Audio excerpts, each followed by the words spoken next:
Okay. All right. There we are. Now everything looks good. Go ahead and talk. Let me make sure the speakers are picking you up. Check one, mic one. Yep, got it. All right. Welcome everybody to tonight's episode of Devastation Arc. This is what are we at? Fifth episode or sixth? Fifth, I think. Fifth episode. And tonight we are going back to Absalon Station. And we are negotiating with the powers that basically run the Pact Worlds. This is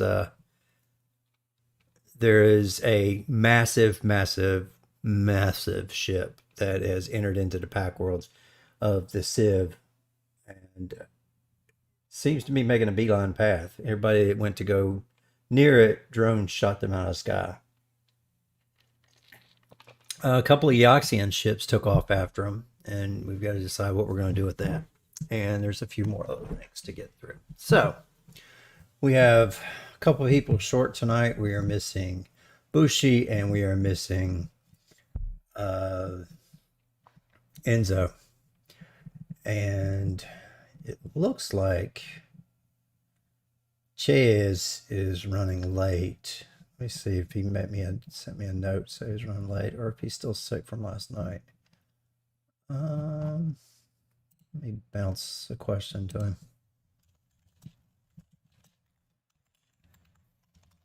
All right, give him a sec. Cool. All right, well, Pixel, you're not in. Is he back? Pixel, check one. Are you muted? You still having issues with your mic? Or your rig? Nothing's lighting. Be away from it right now. Yeah, it must be away from it. Oh, all right. Gaming, you're here? Yeah. Okay, Ailes, you're back? Yep. Havensmorpher, you're there. I can see you. And Pixel must be away from his thing. All right, that's fine. We'll give him a sec. Okay. Oh, little kids got their shots today. Their first shot. Oh joy, oh joy. Which one did you get? Pfizer. At work, I got the Janssen. What's called the Janssen shot, or the Johnson and Johnson shot. Oh yeah. Yeah. You okay? I don't like how they call it a vaccine, though, because it's not a vaccine. Well, it's like something that builds the ability to attack the forks. Yeah, but it's not got the live vaccine like another one would. Because not only does it not have the live vaccine in it, it doesn't have. It's not approved. It's not approved to get the vaccine stamp. Get down from there, you cat. It's. I mean, you're allowed to get it as a vaccine, but it doesn't have like the FDA approval or anything to be a vaccine. Oh, Johnson Johnson doesn't. None of them. None of them do. None of them. Well, I guess I get it. A lot of people aren't being told that. They're just like, here's the vaccine. Yeah. You can't call it a vaccine because there's no live virus in it, and it's not approved. Well, the weird thing about this whole virus is that it's not part of our natural immune system, and it's not part of our, not found in our appendix, which has all of the other ones in there. This is something from another animal that's DNA mutated. It's not even anything to do, Well, you know what a coronavirus is, right? Well, there's different levels of it, because the common cold is a coronavirus. It's right, coronavirus 1 or 2 or something. Yeah. So it's a super flu. Yeah. That's it. And people are getting like super ridiculously scared of it, and I understand that. I really do. Well, people are dying. Break down what it. Well, okay. There we go. If you look at the list of the people who died, 9 out of 10 had already had immune systems compromised. Yeah, and that's the elderly. And that's just like when you die of pneumonia. Most time it's not because of pneumonia. It's because you're already messed up before you get there. Right. Now we can hear you. Yeah, we can hear you now. You're good. All it is a super flu. So if you just OJ up at night, well, you're good. I mean, I'm pretty sure I got it, and I didn't even have it for a full week. Yeah, I'm sure a lot of people got it and didn't even know it. But that's just like the swine flu. We had to get a swine flu vaccine. We had to get the. Oh, I didn't get that. I didn't. Actually, I don't think I got that one either. But I get a flu vaccine every year. So it's no real difference. It's just that this is another flu vaccine that's more specific. Every year they pick a flu vaccine and they try to guess which strain's coming through, and they give everybody that flu vaccine. And, you know, it is what it is. You take it and you move on. You know, it's like. By the way, I no longer have 2 drone slots on my back. Okay. I now have 3. He's basically Blackout from Transformers now. He's a Corporate that crawls out of his bag. Okay, well, they're let's. not always all going to be in use. I'm not going to have 3 drones on my back at all times. All right. Well, yeah. Do I guess more like Soundwave then. Well, give me a rundown of what your 3 drones are, so we can get because I know that you captured a lot of them. I got more than 3 drones. I understand. Which ones are you carrying with you tonight, so I know what's going on? I will be carrying the 2 skitters and the Civ Keeper. Okay. Now I had to ask you. I didn't have a chance to ask you this. The Civ Keeper, what's its size? Medium? The Civ Keeper is a medium. No. Sorry, the smaller one. The Civ Keeper, yeah. The smaller one. Let me see here. That was. I named it. Waking the World Seed. Civ Keeper. Yeah. Civ Combat Drone. The Civ Combat Drone is a medium construct. It is just it's a medium? Yeah, it's still medium. Did you know it had a bigger weapon than the large one? It has a heavy weapon. It does. It has an absolute zero hail cannon as its tail. So it is where the Civ Keeper just rifle. Yeah, it just has a rifle, but it's unflankable and it's vulnerable to electricity though. But it has to have damage resistance and it does spider climb. So it has that other ability where it can drop down on people. So it had some other and to redirect power. Okay. It was just a little confusing was all. It was.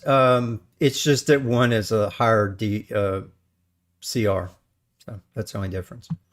Right. Okay. So essentially I'm basically becoming like Iggy Industries is probably going to advance in the direction of being the leader in drones, but I'm still going to make all the other tech as well. We're just going to advance the most in drones. Okay. Well, as an elixir to me, that's oddly fitting.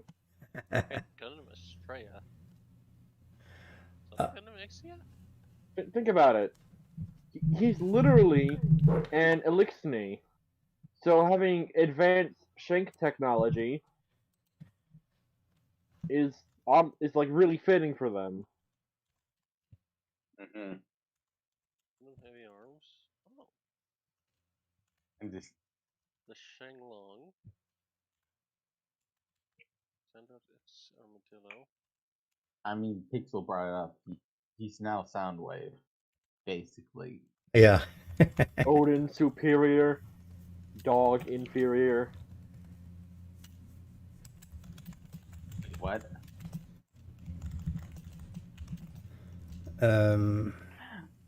Dog. We don't have a dog. Sure we don't. You got a wolf? Yeah, we don't. The dog we had was got puppies. somewhere else. Sure, I'm totally not. Well, I'm totally not talking about you. Okay. You're not. You didn't say wolf. How many people? I mean, how many of the puppies are you keeping? And are you going to take some? Are you going to take one to Mama Fats or what? I mean, you got a bunch of puppies to deal with. I'm sure you're not going to keep all of them on the ship. Weaponize a dog really bad, but I can't. That's inhumane. Yeah. So I said I had one in my room, so I'm going to try my hardest to keep that one. So. Okay. I mean, we have 12, so... Yeah. He helps me make stuff. Well, she helps me make stuff. She helps you make stuff. What's her name? I got to look up a Norse word that basically means welding, because that's kind of what she does. Okay, so she's going to be your welding dog. That's awesome. All right, don't forget you got to have a Like, UV. would the word to bind also fit? Yeah, to bind. That would work. You're really quiet, Phantom. Am I? Yeah. Oh, let me turn up Yeah, you my. got really quiet all of a sudden. How about now? I turn up my gain. That's better. Better. Okay. All right, I'll leave a gain up, man. There's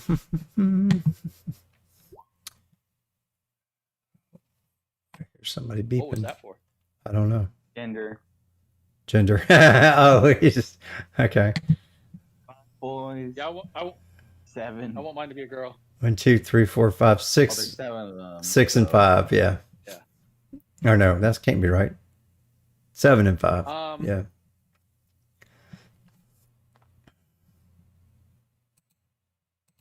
Also, Phantom, I'm gonna message you on Discord about a little side project I want to work on while we have downtime. Okay. All right. Give me a recap of where we are from last week as I put some touches on this last one here. Touch of Ages. Okay, that one's good then. Okay. I did finish that character.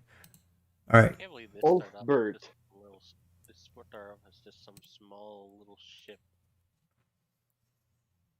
For evolutions. All right. So I can all my if you're watching on Twitch, you can actually see my screen, which is not good, but it won't. It makes me save it first before I can hide it. On archive. YMAGX7 Okay, give me a replay of what happened. So we went into the other computer room. Mm-hmm. Yeah. We got ambushed by 2 bigger scorpions with tinier guns. Three. The dog and the fox got pancaked by some giant scorpions. I got swamped around like Loki got from Hulk. Yeah. It's And I hid behind the Here, tank. let me show you hacking a computer. let me throw you the map back up so fresh in memory. Successfully, mind you. Yeah. So you basically found that whole moon was a planet, and then I thought it was a starship. Sorry, I said planet. Oh, Yeah, it was okay. Starship. I'm a dumbass. around Okay. it. Yeah, basically dirt and everything else got attracted to this inanimate starship, and it became a moon. And then you guys have turned it over to the inhabitants right now, but it did set off some signals that triggered other spaceships. With dual patents, mind you. Yeah, dual patents. Triple patents. Triple, yeah. Triple patents.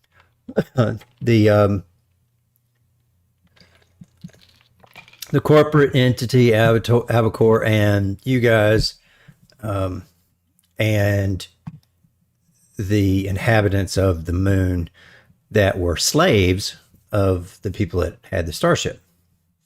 So the Sibs were the ancient ones, and then the what were they called? I hear music. I haven't even turned the music. Bantrids. The Bantrids were the other ones. Okay. All right. So that's pretty much it. We went back. You guys went back to Absalon Station, and you were told that all this other stuff was going on. There were earthquakes. This big ship entered in, and small or anybody that went near that ship got blown to pieces by drones that were attacking it. What else is there? Alien Archive 2. So I think that's pretty much what catches us up. You were immediately taken to the Abadar headquarters, and they immediately took you to the place of basically where the Pack Worlds meet to discuss things that affect other than Absalon Station. This affects the entire Packed Worlds. So that's where we're at.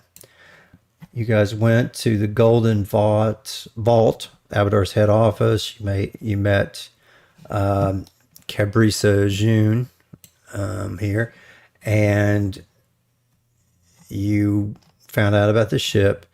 You now are moving. You went to the Star Chamber, and at the Planera, the piece you and your allies are immediately escorted up to the Star Chamber at the dome's highest point to speak with the Directorate, who all have convened an emergency session. Okay, and let's just recap starting there. We'll just start right there then. They ask you to speak at the Pack Council because you guys are the most knowledgeable, and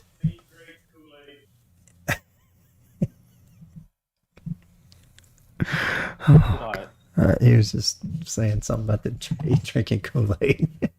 Okay. The thick magnetic doors open to reveal a room overlooking the entirety of Absalon Station's eye, the green expanse of Jachimbe Park, ringing the station's most exclusive,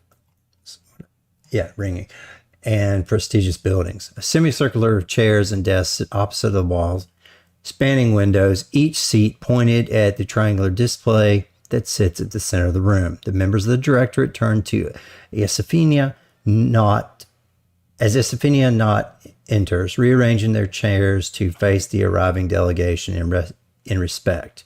The Riforian counselor surreptitiously skirts behind the other Directorate members to murmur something to a seated Kasatha, although the others ignore them both as a heavily augmented Sheeran moves to the front. Welcome, the Sheeran says. This one here. No, you guys all put glasses on all of them, nice, and made them blind. But the right. That was my fault. That's okay. Directorate members. Okay, welcome. We have been hoping you might grant us more insight into the current situation for all our sakes. Okay. So basically, shit's got real and they've stopped everything else that they're doing, trying to figure out what's going on.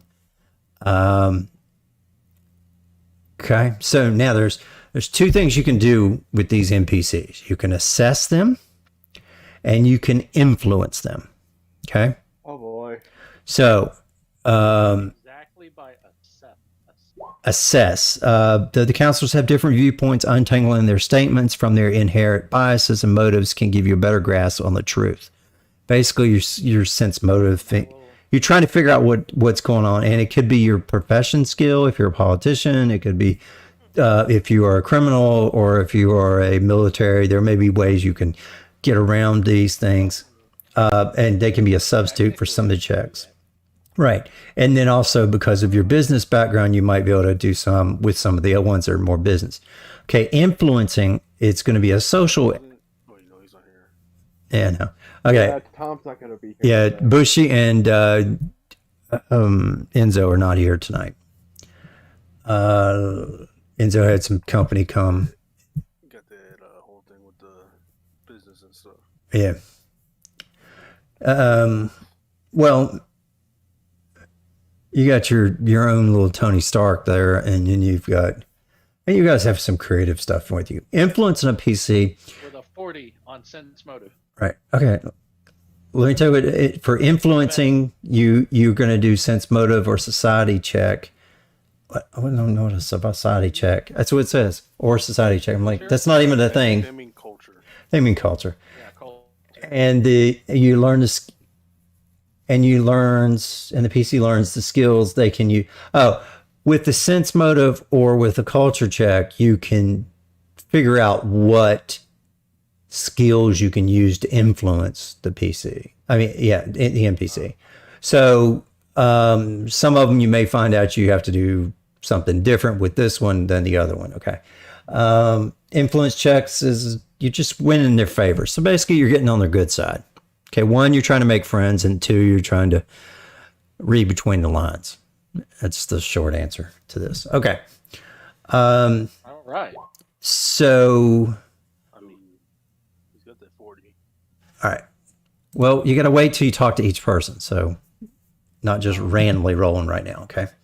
All right. So aside from from you guys, Miss Knott and Cabrisa Jun, the following people are in the Star Chamber. These politicians are some of the most influential people in the Pack Worlds. Anybody who has 7 ranks in culture will automatically recognize everybody who's here. So how many people don't have 7 ranks in culture? Shark. I only have 4. Okay. I have 10. Okay. So you'll recognize 5. everybody. Okay. 16. Screwloose will recognize. Wait, I only have 5. I know. Let me tell you why. You're going to recognize Gavilar Snore because you did work for him. You're going to know Dead Sun's guy, right? the Dead Sun's guy, yeah, and also the Eoxian. So. Yeah, but you mess with the Eoxians too, right? Okay. All right, I'll shrink him back down to fit his hat on. Okay. Wait, I moved to. Yeah, that's right. Too small. Oh, too small. All right, hold on. Let me get him back up again. Did I move him? I didn't mean to move. Yeah, there we go. All right, there we go. I'll put his hat back on. Okay, you also know that this person right here, she's basically the president of Epsilon. wherever we are. Epsilon. Absalon. Yeah, she's basically the president of this of the equivalent of Earth. Yeah, this station. You gotta be specific about that because there's Absalon Station and then there's Abaddon Core, which sounds No, a little... she's Absalon Station. She's the person. She's the main person in charge. She's probably she's like the president. Okay, she's the president. Let's go with that. He is the ambassador of Eoxian. Which one? Gavilar Snore, who you guys have, most of you guys have met Gavilar Snore. He's been in a couple of the books. But he is the Eoxian ambassador who parlayed his successful political career into a seat at the Directorate. Exactly, mainly because of what happened in Dead Sons. No one's ever been able to prove that he's, everybody's throwing stones at him, but nobody's ever been able to prove he's done anything but be what he says he is. And he tries to do what's right. He has a elongated cranium. His skeletal visage clearly marks him as undead. He's a spellcaster who is very powerful with magic.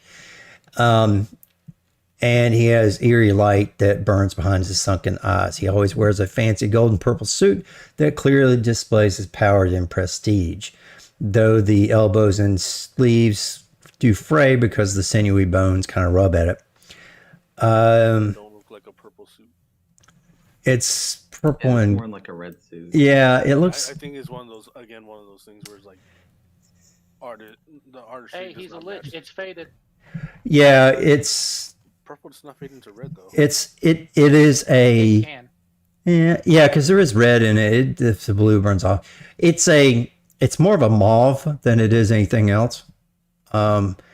Maybe the writers just don't have a depth of color, but yeah, it is. It's kind of a. He wears it's kind of a reddish mauve. It's not the deep purple like the royalty wears. All right. Not many of these guys have taken the blue pills. Maybe because that one's blue. Yeah, this one's totally blue. She wears everything blue. And this one actually has blue too, and she has blue lights. So he has blue accents on his gold. But we'll get to him. He's a strange character. Okay, so Gavilar Snore he has the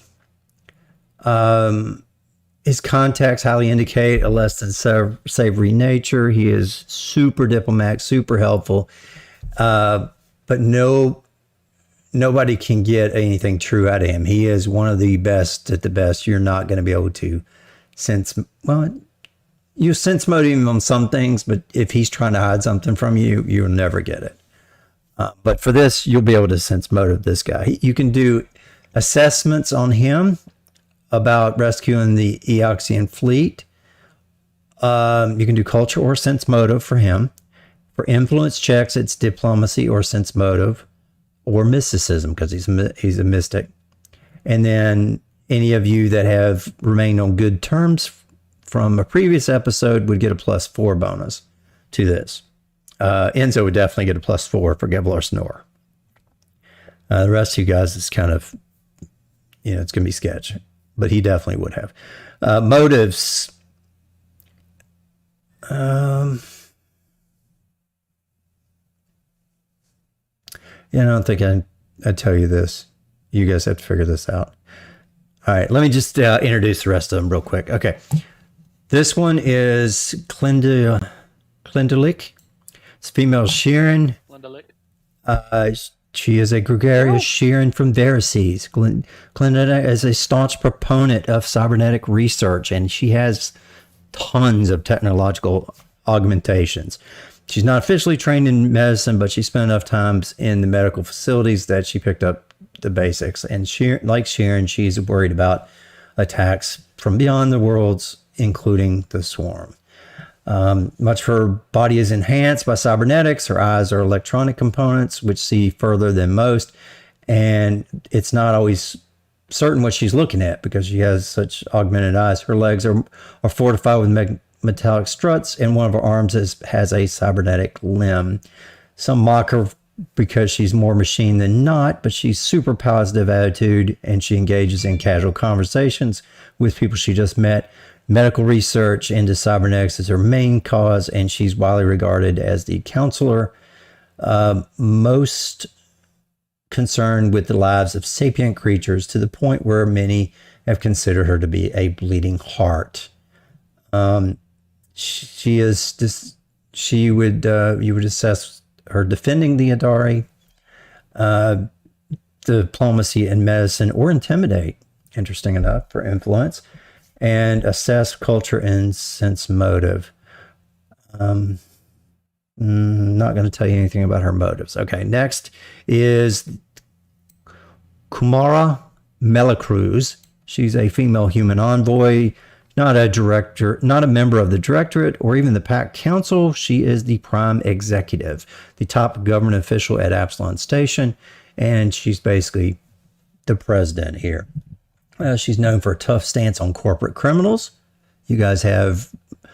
All of you have probably turned criminals into her. And she is really tough on corporations. So, and she has permissive views on immigration. She survived several assassination attempts in her career as well. Her tan skin woman, whose strong angular features and jet black hair present a striking authoritative figure. Her clothing, jewelry accentuate this image, and other powerful business administrators consider the prime executive an inspiration for fashion that conveys professionalism without dipping into pretentiousness or tawdiness. She's bold, forceful demands for progress, solutions, and corporate accountability earned her assassination attempt before the halfway point in her first term. If anything, the incident made her more outspoken. She stands strong in the face of adversity and has little desire to become forgettable. Mediocrity personality in order to avoid offense.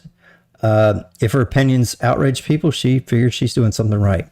She's concerned. She's concerned with the station's security, culture, sense, motive, or profession. You also diplomacy, culture, sense, motive with her. Okay. The next guy is Lynn Kamolin. And as this guy down here, you guys put another coat on. He's a Jedi. I like his coat. I like that other coat, though. I like it. I'll take it. Yeah, that's a nice outfit. He is your bosses for the stewards, for the crew that were stewards. He is a Korasatha Lasanta soldier. Kamolin earned multiple promotions due to his heroic actions during the swarm invasion of the Pack World several decades ago. He is now Director General of the Stewards. As the head of the Stewards, he's present in his function as a consultant, and he knows military in and out. He knows everything about your current capabilities of everything in the Pack Worlds. He's pale skinned with ash blonde hair, He's got a faint blue temple markings and light green eyes that provide a few hints of color in this muted visage. He keeps his hair and beard short, clean, trimmed to military style, adorned with red accents. The blue uniform is emblazoned with symbols of the stewards, as well as many, many medals of service. He prefers clear action, clean line of command, no time for nonsense, and he is visibly frustrated by anyone who doesn't appear to have enough expertise to make heavy decisions on topics at hand. If you have met him during your exploits, he will greet you personally. He again stationed. Right back. I gotta go dump off the garbage. Okay. He does station. Station defense would obviously be what he's in looking at. Oh, you know what? I'm maybe supposed to be telling you that. All right. Anyway, shit. All right. The next guy is this guy. No, sorry. Lasafarin. He is a male elf. He's laconic elven administrator, split from his normally isolationist kin on Castrovel to get involved with Packworld politics, citing a desire to help guide the future of the system. Due to his lack of natural charisma and his pragmatic attitude, he isn't well known outside the Pack Council. He has gained political acumen over the years. The elf likely owes his selection to shape-shifting infiltrators in the council. The discovery of shape-shifting infiltrators in the council. That would be in the threefold conspiracy, which we haven't done yet. He's wire-thin, sunken cheeks. He looks like he has bearing the weight of centuries. Dusky brown skin, jet black eyes, common to the ancestry, dappled hair, resemble patterns of hawk feathers pulled back into a ponytail. He wears loose-fitting robes with elven symbols sewn in the collar. If you ask him something directly, he will answer in a short sentence in a calm, quiet voice, but not going to say much otherwise. He believes that when things need to get done, even unpleasant tasks, it's better just to do them and get over with. Despite this mentality, he does take time to listen to others' concerns and appreciates knowing all the facts before he makes a decision. A man of few words. Yep. Okay. This one is next one. Milligan Neofaris Katschal Andar, a female Kasatha mystic, represented from the Andari. Andar is a conservative. Okay, and she's a conservative and vocal devotee of Talavet. She believes that most problems can be solved by traditional means, including consulting with her deity. She has a rare Kasatha degenerative nerve disease that she keeps secret. But she makes regular return trips to Andari to have it treated by the priest. She's tall for a Kasatha and difficult to tell since most her meetings are seated. Her skin is light green with darker green spots. She wears an understated light blue suit and a matching traditional face cover, devoid of any markings. Her hands shake when she grips something too long nosely when she takes a sip of water. Nobody comments on this issue. Old-fashioned opinions leave her without support on the directorate meetings due to her seemingly inability to accept even the smallest amount of risk. But her home is endangered, and she has Clinadelic on her side because, and she is a little bit made her more overbearing than usual. Okay. Next is Zia Cho. She is a non-binary, or it is a non-binary winterborn Riforian. Winterborn Riforian from Triaxis. Cho has fought as a battle flower of Ning before moving into politics. They recently stepped in to become the main Triaxian representative of the Pax Council when the former ambassador was assassinated by a reptoid conspiracy, another threefold conspiracy. Cho is a muscular person, slowly approaching middle age, well-groomed layer. Bless me, sorry. Okay, bless you. Of short white fur that covers their body. And they wear the bluish white hair in a decorative braid, sleek black dress that's stylish but not ostentatious. Cho processes stress through bursts of acerbic humor that sometimes stray into the realm of being inappropriate. such as ribbing Giverless Nor about the Mage Fire Assault. Of those on the Directorate, they probably have the most combat experience after Director General Kamala. Cho assumes people can take care of themselves without outside interference and sometimes needs to be reminded otherwise. Okay. So that is everybody. Okay. Okay. So although the Director is considered a situation of top tier emergency, you only have limited forces to deploy. Basically, you get 20 ships to deploy. And there are a few things that are going on. So as this process goes on, you learn that there are 4 major concerns. So the first is defending the Adari, which is the Arc Prime is going to be dangerously close to the Adari, forcing the Kasathas to scramble and move their culture home. The vessel hasn't started up its engine in ages, and it might be safer with engineers and escorts from Absalon Station. Most of the directors believe there's a decent chance that the Adari can manage without additional aid. Endar and Clendalith urge more caution. Okay, that failure would be catastrophic in many Kasathan forces guarding Absalon State. Says if something happened to this ship, because this is basically another ship that they're living on like a station. Come on. Hold on. No, not on top of the faces, so we can see what's going on. So that's one option. So basically, it's a huge ship. The Adari is got a lot of it's a world ship basically. Okay, it's another world ship. It's sitting out there, and the Arc Prime is going dangerously close to this one. Number 2, rescuing the Eoxian fleet. Before you arrived, a fleet of impulsive starship pilots from Eox defensive forces attempted to confront Arc Prime and shoot it down, but the Directorate and you have realized that this is his futility of this endeavor, but the vessels remain intact. Probably a lot of this is because the Eoxian ships don't have atmosphere on them except for in one room on the entire ship. So any other normal ship probably would have depressurized and blown up. So that's one of them. So the question is on this one, Nor believes he can convince the Eoxians to retreat or change their tactics into delaying instead of trying to assault it.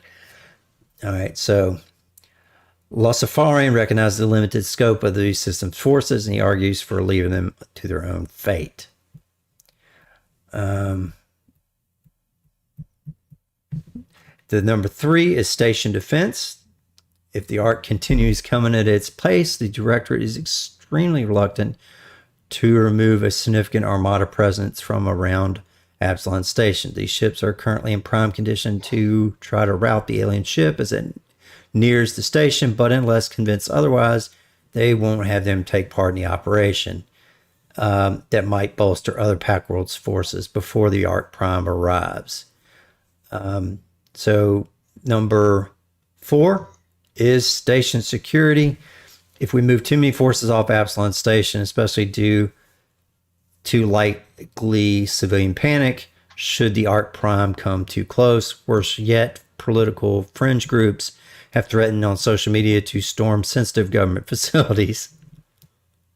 Wow, called it. Yeah, and Kumara. Assassin's Creed Absalon Station. Yeah, and Kumara Melacruz fears that they might take advantage Starfinder.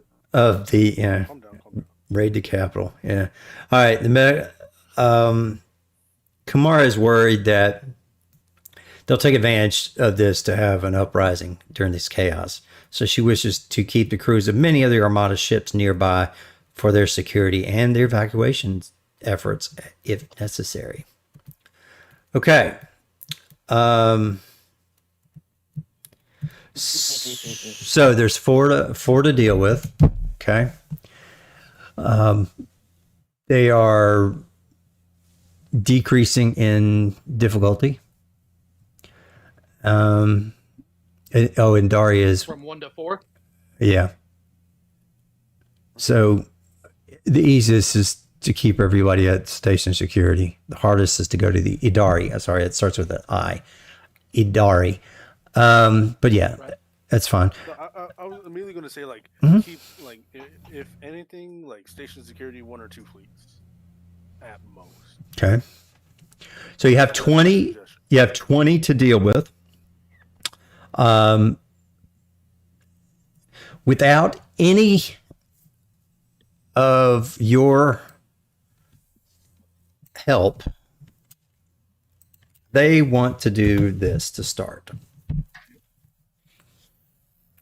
Okay. Now, that's just what. A question Okay, about hang on.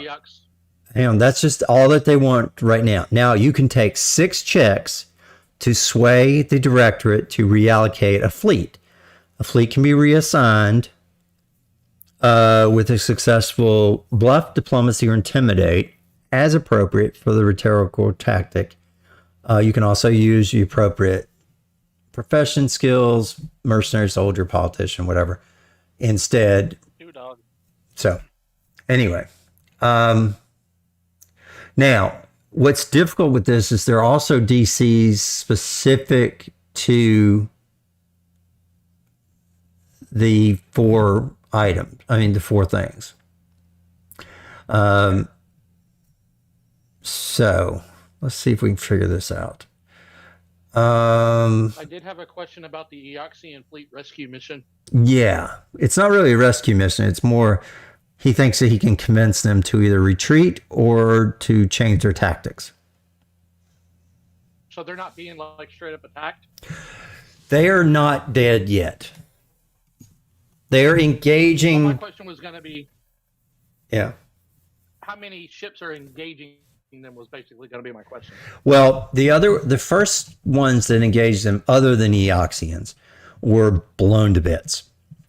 The Eoxians have been doing a run and hide, or shoot and then hide technique. Oh, hit and run. Yeah, hit and run. So they're hiding in the asteroid belts and stuff like that. So they're doing guerrilla type warfare at this point, but they're getting ready to mount up for a full assault. And that's where we don't want them to do, because if they do that, they're probably going to lose. So far they're just hit and run and getting the shit blown out of them. But yeah, they're still alive. On that, I would agree with the 2 fleets to go rescue them. But what I would suggest is once they're being rescued, redirect both of the Eoxian and the 2 fleets sent to rescue them to defend the Adari. Lover. That's a good idea. Okay. Also, I need to know if I can phone home. You guys were rushed here pretty quickly. This So is. be able to, like, You can probably because text. my idea was to phone home to see if we could get additional fleet help. Don't think you're gonna have enough time. Oh, okay. I was going to say, because, I'm Tony Stark, can I call home to get more fleets? Yeah, I don't think so. I think that Okay. the Eoxians are almost there already, and these other fleet are in various states of RE preparedness. So I don't know if you'd have time to prepare your fleet to help out. So actually, how about this? Well, hang on. Then Who's in charge of?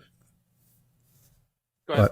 well, there's 2 parts to this. There's one, you have to you can you got to talk and figure out what's important to each person, find out who's the right person to talk to about each one of these 4 things. The second I just part, want a basic game plan before we do that. right? The second part is, so the main part is who you're going to talk to, how you're going to change their mind, whether you assess or whatever, and then you're going to after you're going to assign the fleet, and then you can add your expertise to one of those 4 things, or all 4 of them, depending on which expertise you have, to help out. Like, for example, the Adari needs engineering help in physical science. The Eoxian is going to need diplomacy and piloting for tactics, also bluff and stealth. The station defense is going to need computers and engineering. And station security is going to be needing diplomacy to keep the crowds calm and intimidate if anybody gets out of hand, and also sense motives to find the fringe groups before they do something. So there's steps here. So first, you guys can talk to the people to figure out what you want to do, and I'll do my best to be the other person. All right, I'm going to scope out a basic plan real quick. Okay, so talk about it. So I'm also going to type it in, that way we have a note of it. Mm-hmm. So I see for station defense and station security, we have 8 fleets. I want to bump. Hold on, I got to bump station defense and station security down to 7 fleets a piece, but supplement with our own. Hey, Dino Evolve. Because our ship is probably better than theirs. And I mean, they build for the fleet. We build for ourselves. Yeah. Quality, Reallocate quantity over quality. 2 fleets to the rescue mission. Oops. And once rescued, send the 4 fleets and the guerrilla fighters, the Eoxian fleets, yeah, to defend the Adari. The Idari. That way, Adari. Yeah, no, he it's the Adari. Yeah, it's with an I. Yeah, yeah. That way, everybody looks like everybody's helping everybody, and this looks like a collective instead of just everybody looking out for themselves. Actually, that's not a bad idea. Good. Okay. So now to do that, you're gonna need to influence. Everybody. Yeah, pretty much all 4 of them. Well, except for the Adari. Yeah, because you're gonna add you're gonna add more there. So you're gonna have to convince station security and station defense to give up theirs, and then you're gonna have to influence the Eoxians. Well, you have to. No, because we're adding to the Eoxians and then adding After. to the Adari. Okay, so station defense and station security. Everybody else will want to have more on theirs anyway. Okay, fair enough. So, who else here besides me is a steward? You had Bushi was a steward. You were a steward, and Ailes kind of came in after, so he's not either. No. I was a hired mercenary. Yeah. So Screwless was kind of in both campaigns, so he's both a Starfinder. I was only ever invoked halfway. Yeah, you were halfway into both of them, right? So you really aren't. Less like I'm a member of these guys, and more like, oh, okay, we just crossed paths. I guess I'm with these guys again. Yeah, I think that's probably more accurate. Is that you're kind of more of a hard gun too. I mean, as an engineer. Yeah. And I have my own agenda, to be honest. Right, and that's true. And then so for Reinhold, you were kind of mostly in Dead Sun, so you're mostly a Starfinder, right? Mm-hmm. So you'll be a Starfinder, and Ches is more steward. Part of the Dead Suns only. Oh, only the Dead Suns. So you're a Starfinder only. Okay. So so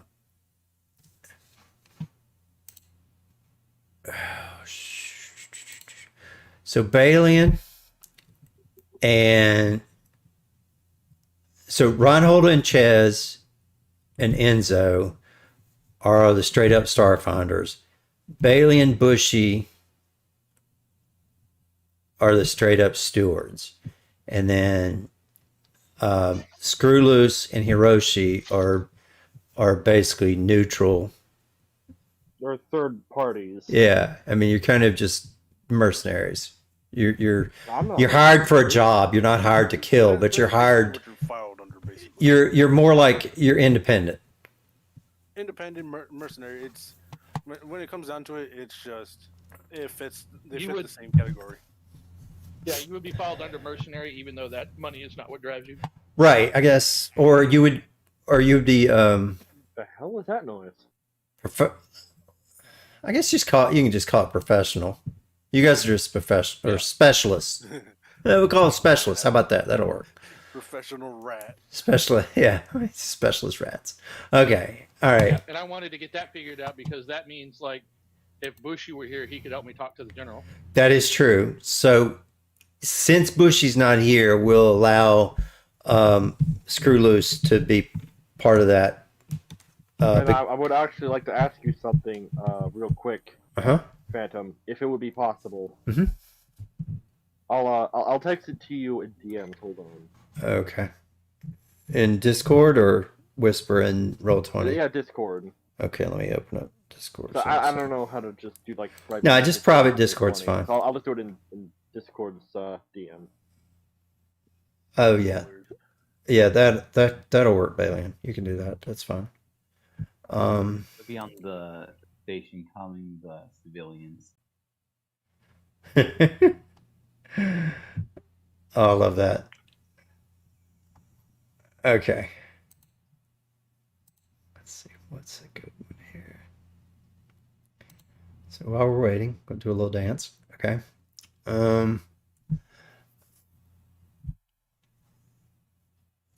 Okay. So go ahead and. Oh wait, you know what? I'm gonna make this so I can see both Discord and this. Okay. There we go. Got it. When you eat resin, it's always like a little bit of stringiness left in your teeth.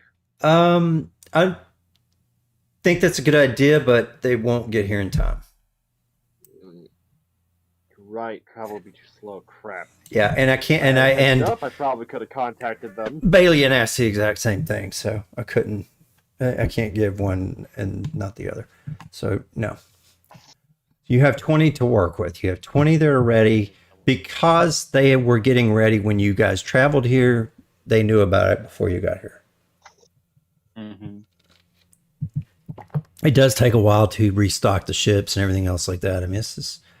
You got to restock the ships. You got to plot a course. You got to get military. You got to pull in people who, know what they're doing. Yeah, which is a lot harder to do when you're entirely fleet based.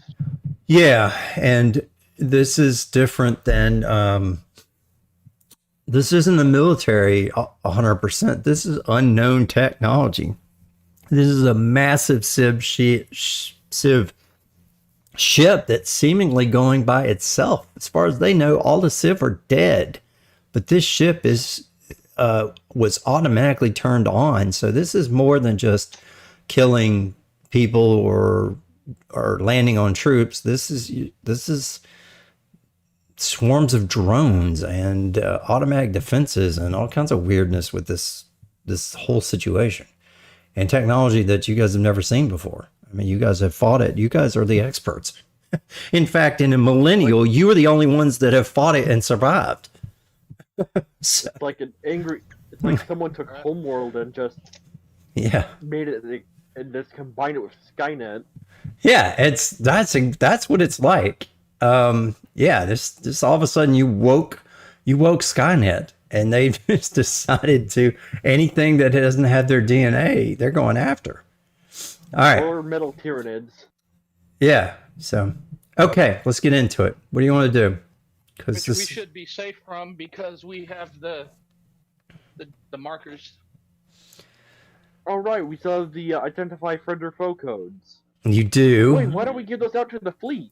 Because you have to install them on the ship. Well, it's just a code, right? No, It's an update, basically. it's an update to their computer systems.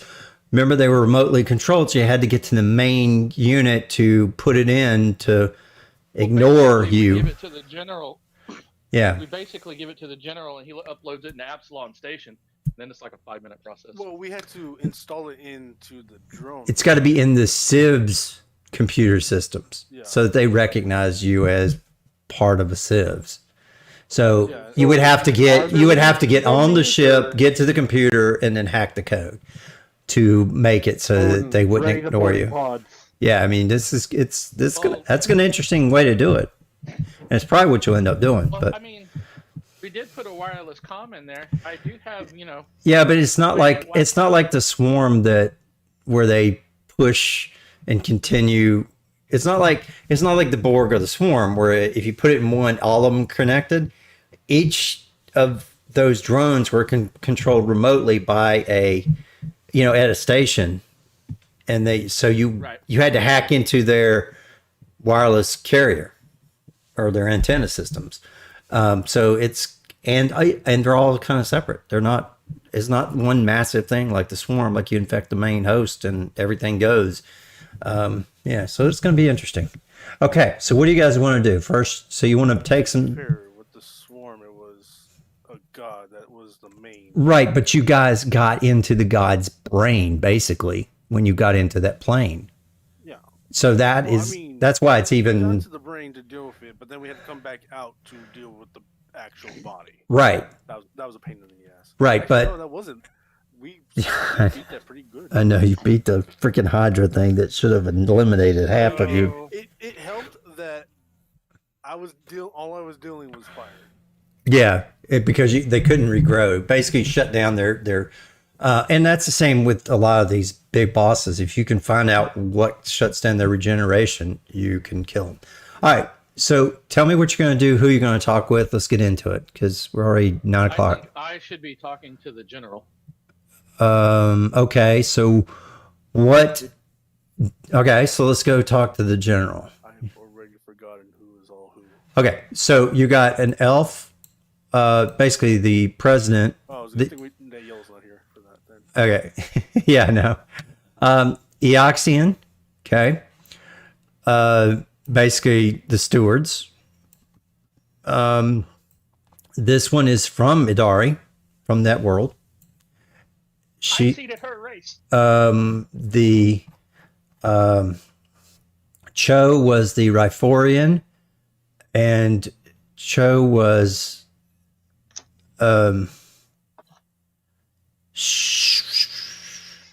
she's got the combat experience and defense and stuff like that. So she and he are probably kind of together. But these two are supporting each other, the Sheeran and that one. Okay. And the best question is, who's in charge of station defense and who's in charge of station security? okay, station. The general and the president. The president is going to want station security because she doesn't want anybody to kill her in her sleep. That's why I'm Well, gonna that's be easy. out. That's easy. Yeah. How many drones do I have? Yeah. It's literally easier. But people have tried to kill her and failed so far. So let's see. Okay. So, all right, we'll shorten this up because this is getting to be crazy. Okay. So Gevalar Snore, he wants to rescue the fleet. Okay. I have no idea. Oh yeah, okay. He wants to rescue the Eoxians. Okay. I'm trying to see the names, and the name is small. Yeah, that's fine. Well, if his hat wasn't there, I was going to make him bigger. I do. Okay, now this one, the Sheeran, wants to defend the Idari. Okay. The president wants station security. Lynn, and we'll just say that they've all presented their arguments and they're yelling about it and everything else, and you guys are picking this up. Okay. Well, then, Lynn do I is have to talk to them individually? yeah, I mean you can because you got to convince them. Well, you have to convince them. Oh, okay. So Lynn, Camilla, he is station defense. Okay. Right. And the elf, Elusifarian, is he wants to rescue the fleet. Okay. Interesting. Andar is the one that wants to defend the Adari. So you got this and these. Okay, let me just group them together. How about that? So we got these two right here are going to. They want the Adari. These two want the fleet. These guys want the station defense, and she wants station security. And she's literally the odd one out. She is. She's like a religious person. She is not too. Like the future and Yeah, she's the one that's telling you all this shit's gonna happen. So, she's not on the directorate to be. She's the one that brought you guys here. Okay. So you guys are basically speaking for her. I guess we could say that. Talk to them before we talk to them individually. I would like to lay out the plan that I posted, if the group is okay with that, to the council. Yeah. The council as a whole. Okay, so you tell them as a whole. Yep. Right. Yeah, because basically, we want to support everybody. So because we believe that would be in everybody's best interest, and this plan that we have laid out seems like the best way to go about that. Okay. So basically, these three are going to lose some fleet. Shit. No. So, okay, Well, so no, yes. What's going to happen Yeah. is... Defense and security, yes. They will lose a fleet each. Yes. What's going to happen is defense and security are going to lose a fleet apiece. But we are going to reinforce them with our own ship and our own crew for station security. Right. So it's like give and take. They're going to lose it, but then they're going to almost gain it back, pretty much. Okay. And then the Eoxian fleet will be buffed by 2 fleets. Once they get rescued, the Eoxians and the 4 fleets will go defend the Idari fleet, which will be a total of 6 fleets at that point, plus the Eoxian. 7? I if do actually have a question about something, real quick. Okay. I don't know if this was actually stated before, but exactly how large are these fleets? A fleet is generally 5 ships. Oh. Yeah, think of it as like, a carrier, destroyer, battleship, cruiser, so and a sub. Yeah, it's basically battleship. And then as far as except it's in space. As far as station security goes, yeah, we will supplement station security with our crew. That way, nobody tries to assassinate her. Yeah, and we have the manpower. Yeah, and manpower. Well, only if you're going to stay. Only if you're going to stay on Absalon Station and not go and help any of these other ones. So you got to think about that before you decide to do it. Well, we can leave crew on Absalon, and then the ship can go to station defense. You can leave your drones. I mean, you can use your. Yeah. Station defense is literally ships around the station. Right. Station security are your police on the ground. Right. Which we could definitely use the drones for that. Yeah. Yeah. Is drones going to be the best to help calm down people who are freaking out and trying to cause panic? It's up to you. I mean, Ratchet and Clank could probably do that easily, but that's because they have lifelike appearance mods. That's true. So that's possible. What about me? What if I go with them? For the security. Deploy the puppers. Deploy the puppers. It would definitely calm people down. It would calm people down, and then if they piss them off, they'd shoot them with their fire eyes, laser eyes. He hurt the yeah. If we need to, for station security, we could also send Cormata and Laurelin, if need be. Oh, yeah, I mean, that's medical and mysticism right there. Yeah, that definitely would help. Well, double mysticism. Oh, what the fuck I just did? think I just closed roll 20. All And right. then if we did. send Bilbo along, Bilbo could help calm people down until somebody takes him off and he electrocutes them. That's true. That'd be hilarious. That'd be funny. Monkey. This pest just mess with the monkey. Okay, and then they would And I'd just be like, oh, it's a monkey, Pikachu. okay. Let me see what else we have. All right. That's the summon. Oh. Technically, we could leave Robbie. Robbie's a concierge drone. Yeah. Is he running? He would just talk to people. Yeah. That's it. That's true. I don't think. It would help with Times like diplomacy. this where I wish I could have kept those Fisher Price Necrons. Okay. All right. So that's what you want to do. All right. That's fine. Yeah. Okay. And we laid that before the council. Okay. Yeah.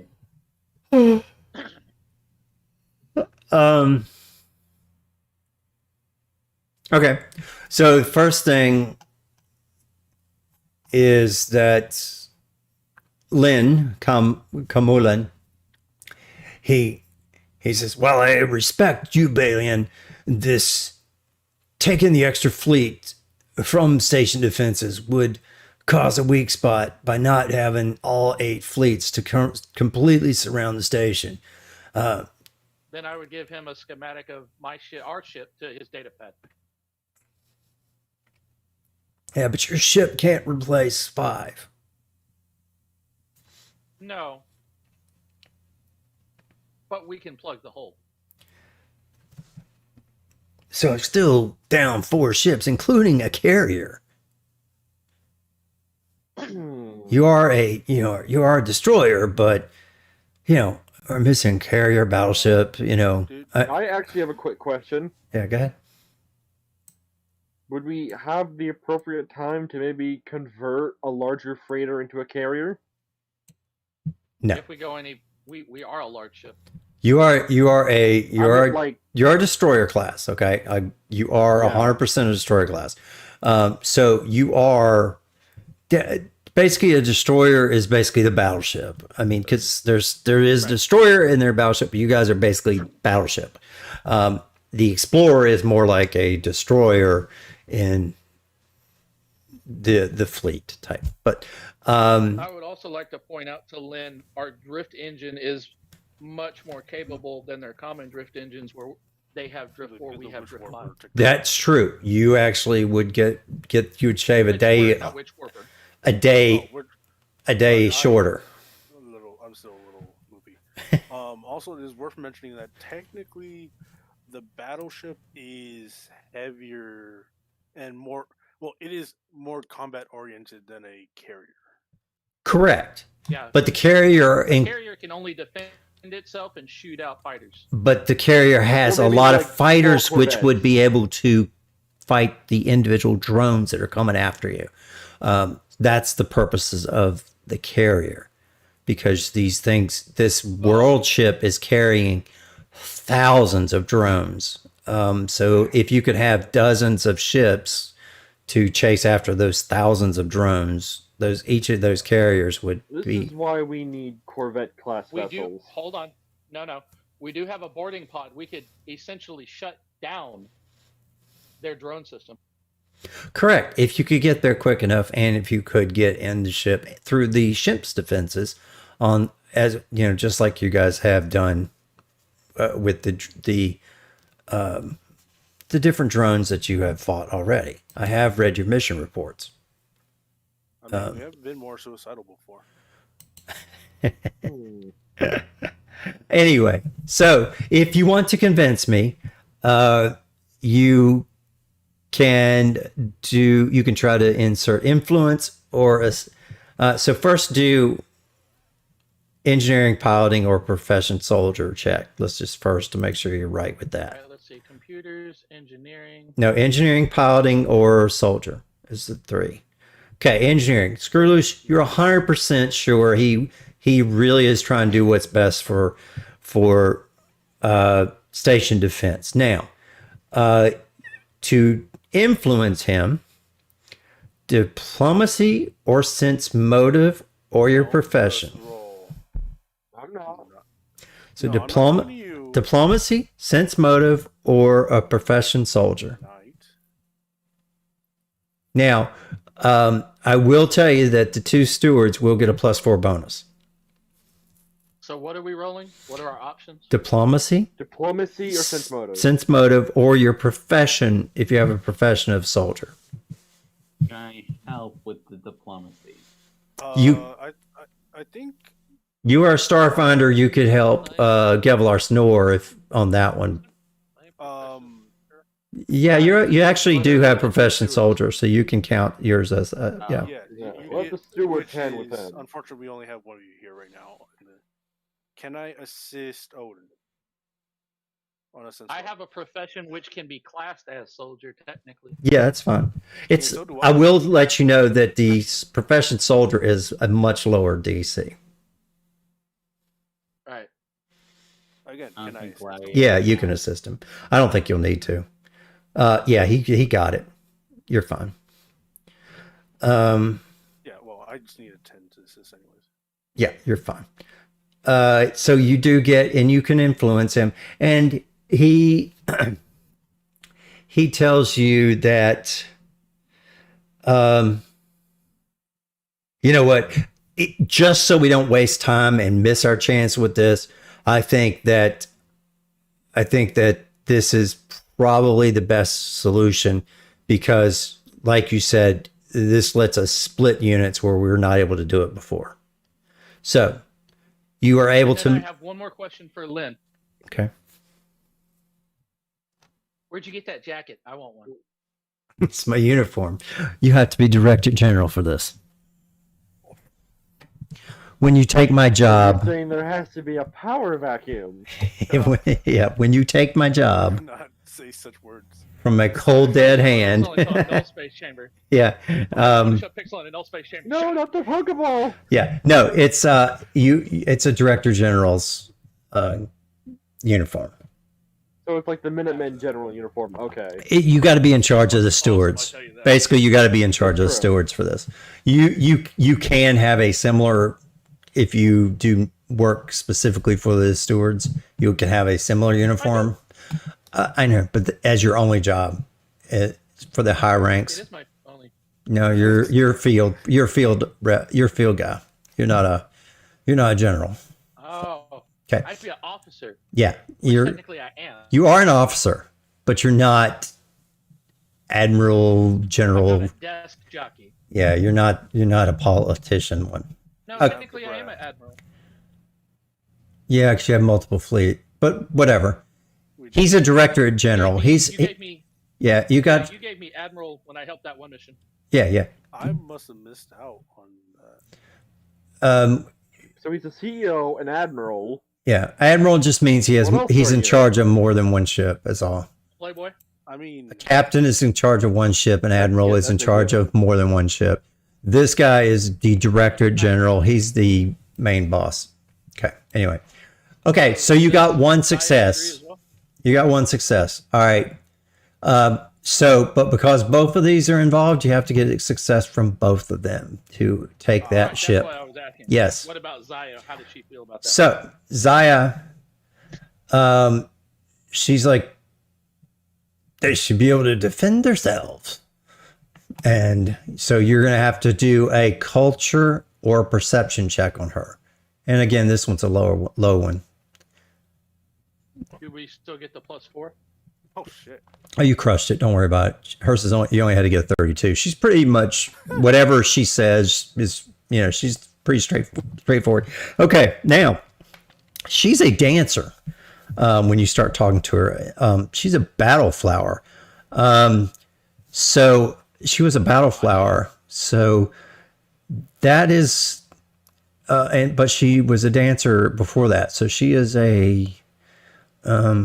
I'm not sure what they consider a battle flower, but I'm going to say that it's more like reconnaissance and things like that because she's aware of the appointments of defense.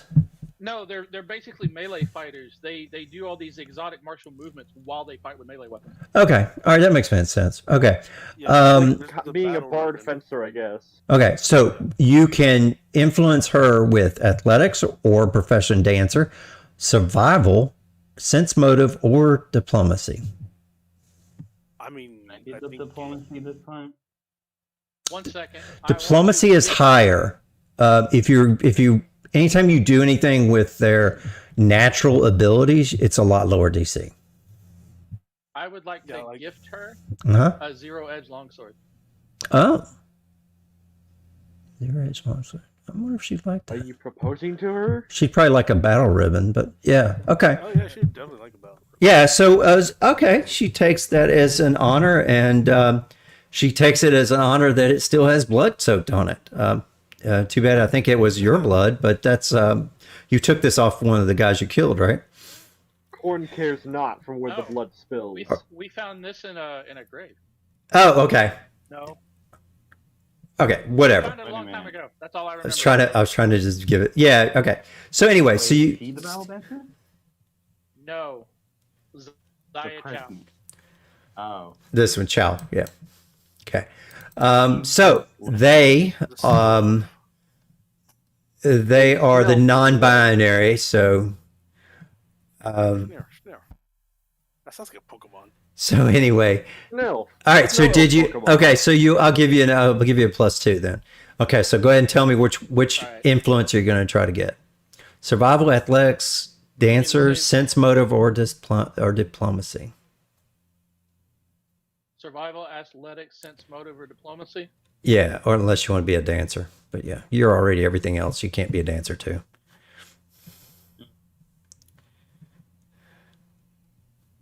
So 26.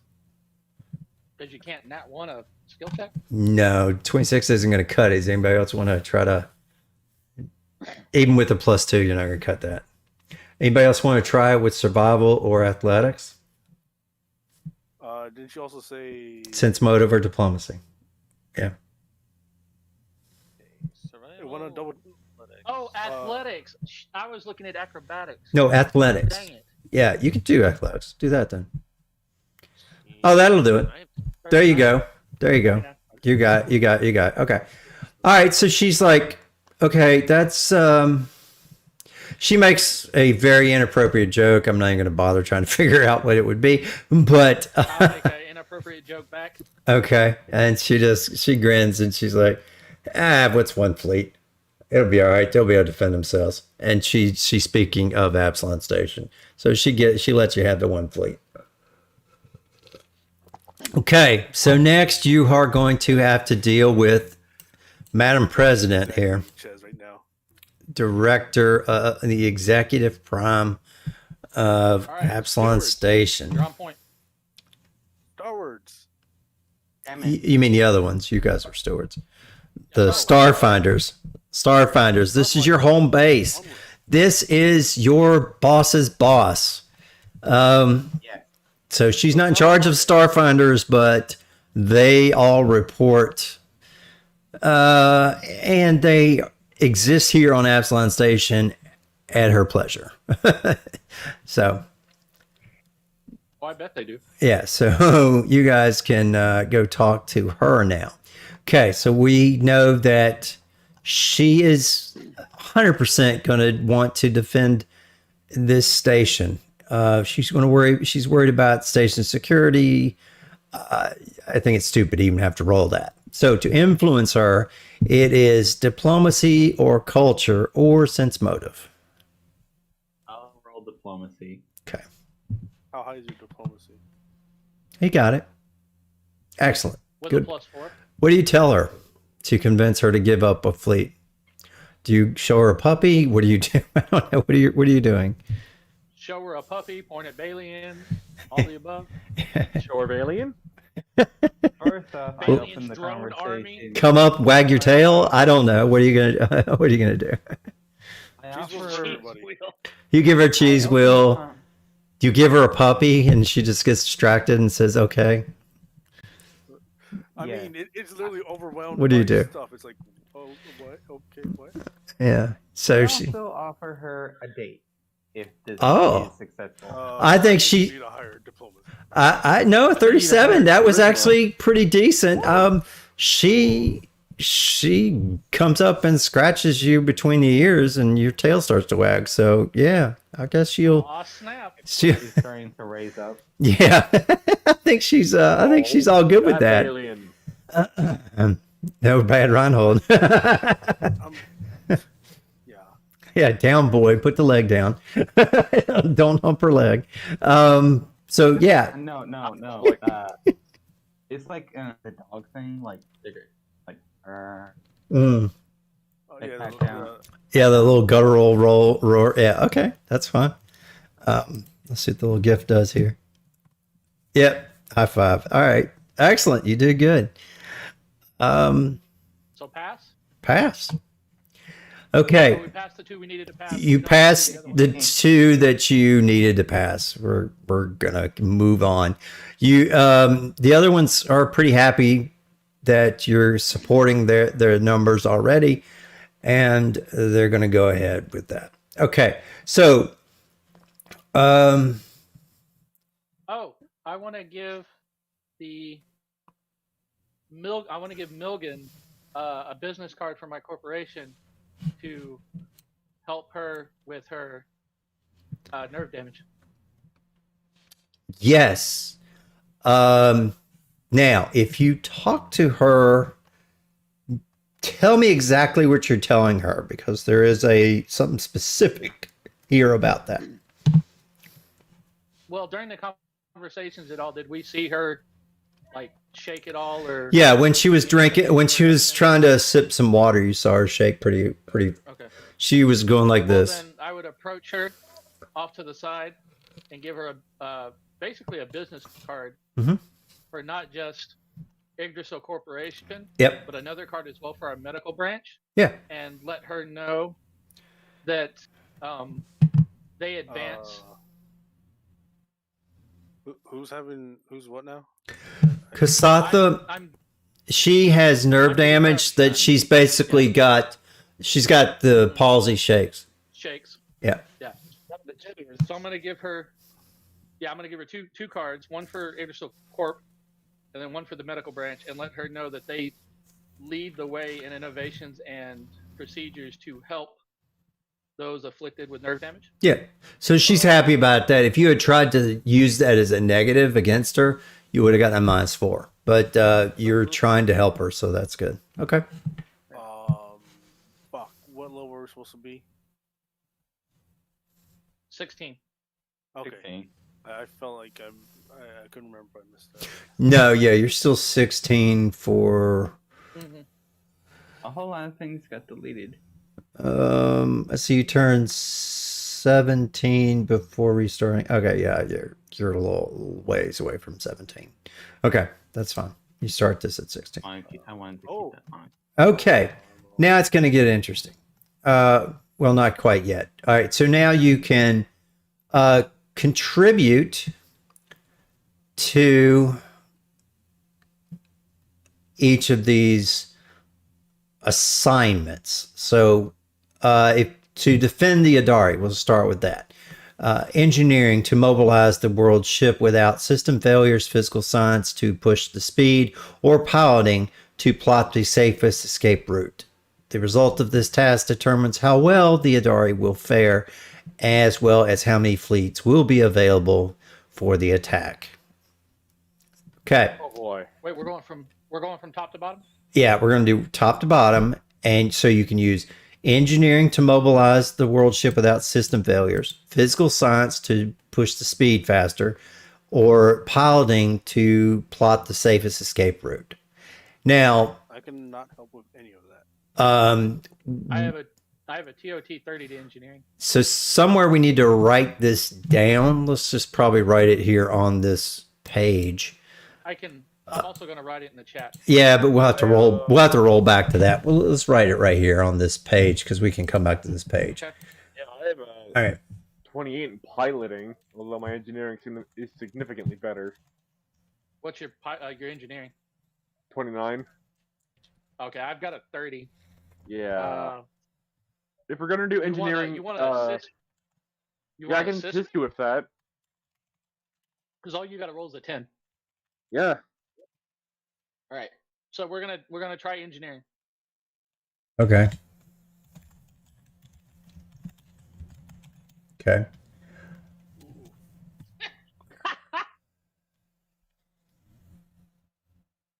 What What happened? You have to attach the blue wire to the red wire, not the blue wire to the blue wire. That's how you get stripped ions. Okay, so Ions. Well, it was all the blue wire to begin with. I just cut it in That's half. how you make an ion. What are you all talking right. Does anybody want to We're try not making piloting ion, or it's a fusion physical reactor. science? No. Does anybody about, Phantom? want to try piloting or physical science to piloting to get the safest escape route? Can I also Back to use the mo- my Ace Pilot theme in this, or Wait, how many fleets are you now sending to? What was I your believe it's correction? 2 initially Yeah, so towards. two yeah. are going Initially. to the Eoxian rescue. And if the Eoxians count as a fleet, then 3 fleets will be going to defend the Adari. Well, there's 2 originally going to the Adari, but 2 going to the Eoxians So to 7. get them to assist with the Adari. All right, so you made these 2 7. You got 2 extras. Where are the 2 extras going? The They're 2 extras all- are going to the Eoxians, which turns that into 5 fleets. Then those 5 fleets are going to the Adari, which turns into 7 fleets. Now the question is, can they get to the Adari before? I think the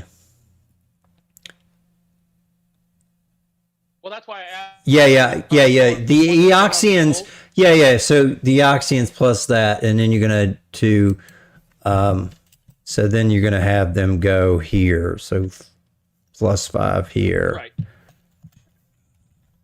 Okay, So, if they survive. Problem number Okay. 2 is All right. yeah. So problem number 2 is plus 5 if they survive. Right. And then to problem number 1 would be plus 7, which would turn that into 8 fleets. Gaming night. Yeah. Are you remembering Yeah. about your sidereal influences? no? Yes. Because that should allow you to add a d6 to certain rolls. Yes. Yeah. Okay. Do you have it for diplomacy? I do. So me and I'm just Pixel saying. still need to do piloting. Yeah. Do piloting first. Pixel rolled. All right, yeah. All right. Pixel, okay, now I'm backing him up. Okay. Way to the. All right. What about physical science? Anybody got physical science? I got 21. Not I. Yeah. I've got 12, but that wouldn't help. Okay. So you're not gonna. My Yeah, 21 is probably going to be the highest then, so. yeah, it's not gonna work. Okay. I think Bushy has physical science. I have his character sheet. I got it. Okay. Also, I will there's, assist you. Bushy. You might want to check that diplomacy check. You may want to try Enzo for your piloting or engineering. What? You guys, I wasn't gonna tell you, but you guys aren't even close. So 42 is not close? no, What? What kind of bullshit on it's closer on all the other ones, but Why don't I have advantage on that? because this is a world ship and you're not Just there. piloting is Pilots only are able 16. to fly Oh, that's- anything. I know, but you have to. It says you have to find the safest escape route. So it's just that it's difficult, is all it is, and it's above your difficulty level. It looks like. Is the DC above 50? No. I mean, you rolled a. We're approaching unrealistic because of the way that circumstances and insight bonuses stack. I understand. Just that Pixel rolled a 14. I'll roll it. Okay. Yeah. So he has the best shot at getting this. Not with the natural one, it won't. Oh my god, it still happens. Yeah, oh my god, even when he's not here, it rolls. Okay, whatever. That's all. That's the whole point. Is this the Adari? It hasn't been moved in decades or whatever. The engines it's just going to be difficult. It's not going to be an easy run, and it shouldn't be. So does Okay. 26 not No. succeed? What would His we have physical to science. get? His physical 49. science, Bushi's is only 12. Okay, so now if you get successful here, you might get those extra ships to the Idarian. So even though those speeds, your other bonuses don't help, the extra ships might help. So anyway, so you're Enzo's is 21 for physical science. okay. So for the Eoxian fleet, this is going to be diplomacy, piloting, bluff, or stealth. And this will determine whether the fleet survives, as well as how many fleets will be available. I think we have higher diplomacy. It's a lower number to get to. I'm rolling it anyway. Bushi has Yeah, your diplomacy. Bushi has 27. Gaming Night has a ridiculous fucking diplomacy right now. Okay, go for it. Yeah, the minimum is Son of a bitch. 26. At maximum, it would It's be in the ears, isn't it? 31. So minimum or maximum. It all depending on the role. There's only 5 points difference. All right, it's 47. Successful. Yes. Okay. So rescue diplomacy is successful. Roll another 6. Play hell. Are you sure it's not set to 6? Look at the numbers. Your insight is set to 6. Insight's a 6. Yeah, not 1d6. Insight doesn't stack. I Just have it as a D6. It doesn't. The issue with that is that it says it's 1d6, but it doesn't actually count the 1d. No, it's not rolling it. It's just set to 6. So you have to like literally. No, I'm looking at it. He has it put as 1d6. Oh, we put it in right. It's The just not sheet's working. Not reading is Sheet's what I'm not saying. reading You right. actually have to roll it. Okay. Anyway, 3. So that would have been a 44. You're still successful. That's what you needed. Okay. So that's good. The roll for the task. Okay. So the Eoxian fleet survives. Okay. That's good. All right. Next is station defense. Oh, okay. Okay. So station defense is computers or engineering or piloting. There is piloting. That's a pixel. So computers to coordinate the defenses, engineering to show up the Okay. fleet and shields, or piloting to devise optimal defense formations. Pick one and roll it. This one's an easier one too. Which one are we using? It's your choice. Wait, just me? Computer, engineering, or piloting. Yes, they all gave you the choice. Why just him? Whatever you guys just said. Just pick. One of you pick. I don't give a crap. One of you pick. And then the other person you can roll as to assist.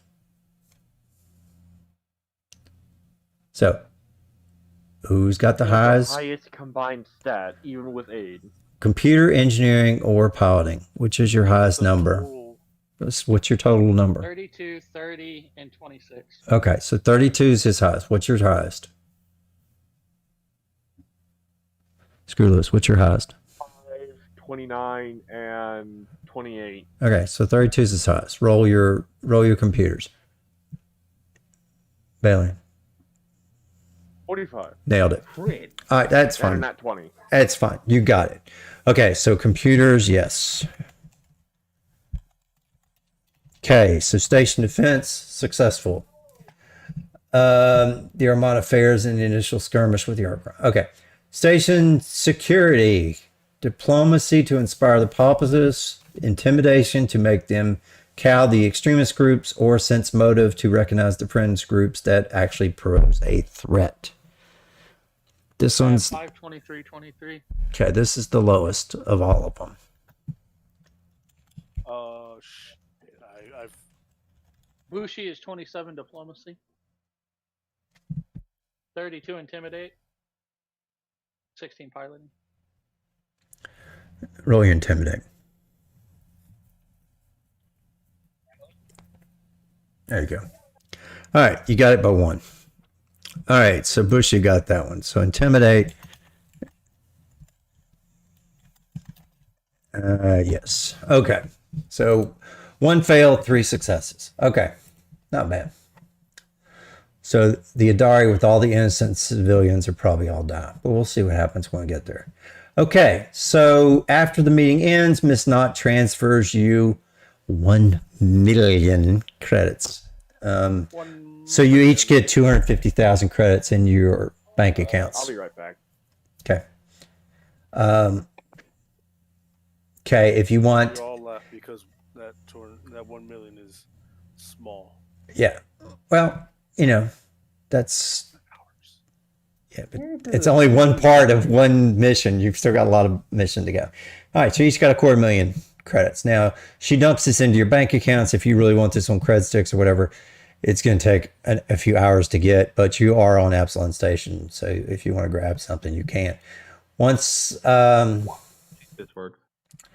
the remainder of this adventure is going to be in a very, very, very, very tight, short period of time for the whole rest of the book, basically. So you're not going to have a standard 8-hour rest. You're not going to, just remember that this is going to be tight, and even a 10-minute rest is going to be difficult for the rest of this book. Okay. Once his fleets have been assigned, the meeting concludes. As a final request, the directorate asks you to remain nearby as Arc Prime approaches so that you can be summoned quickly should any complications arise. Okay. So We failed on everything for defending the Adari? What? Yeah. What? Yeah. So, but we'll get to that when we get to that mission. I just have to know that it just affects the outcome and how many fleets and everything else that get there and everything else. How high were those DCs? 49. Yeah. That's Yeah. So it's basically if you're not built specifically for that stat. Yeah, you're fucked. It says it's hard. All the rest of them are it says that one's hard, the other are medium, and then easy. So yeah, so it was literally like, hey, we want them to fail at this one. It was possible that you could get a 49. You just didn't. It was just a very low percentage. yeah, nat 20s would be the only way to get there. Yeah. Who has the highest engineering? It was engineering, physical science, or piloting. That level of bullshittery is unprecedented and unnecessary. All right, think about this. You got a ship that has never even moved, and you got the other big ship aiming right for it. So, and you guys aren't even close to it. You're not next to it. You're not on the ship. You're not there. It's not going to be an easy fix. And you still have communication delays and everything else. There's not much you can do. All right. Like, it would have taken a fucking nat 20 from Screw Loose just to Yes. do that. Yeah. And that's the point. Okay. It's the point that there's a Now, it's not going to affect. chance to make a success. All right. Well, you've still got more chances when you actually get to that point. But right now, that's not where we're at. Okay. So, as your request, she offers you some suites owned by Abadar Corp in the Neori Palisades to use while waiting for news about the Arc Prime. They overlook the greenery of Jatem Park. Basically, you're in Park Avenue, and you have a small little robot that brings you food, and this is where you better recharge. You better get whatever weapons you're gonna get and get refills. It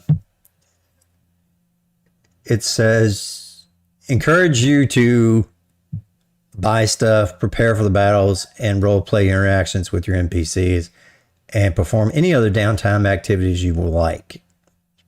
Knott and Cambrisa speak to you about their discoveries on Hib and the situation as it stands. So if you want to talk to them, you can talk to them. And take this time to upgrade your ship to tier 17. All right. And Absalon Station is going to pay for all of the upgrades and expediting. So between 1 and 3 days later, Arc Prime has approached the vicinity of Absalon Station space while you are meeting with Miss Knott and Cabrisa June. All right. Do you guys want to do anything else before we get to this meeting? Okay, so I will say that I have forgotten to add a spell, so that's going to take me a second. Okay. I just fixed the bonuses. Okay. And now when I put the check on it, it will roll the d6.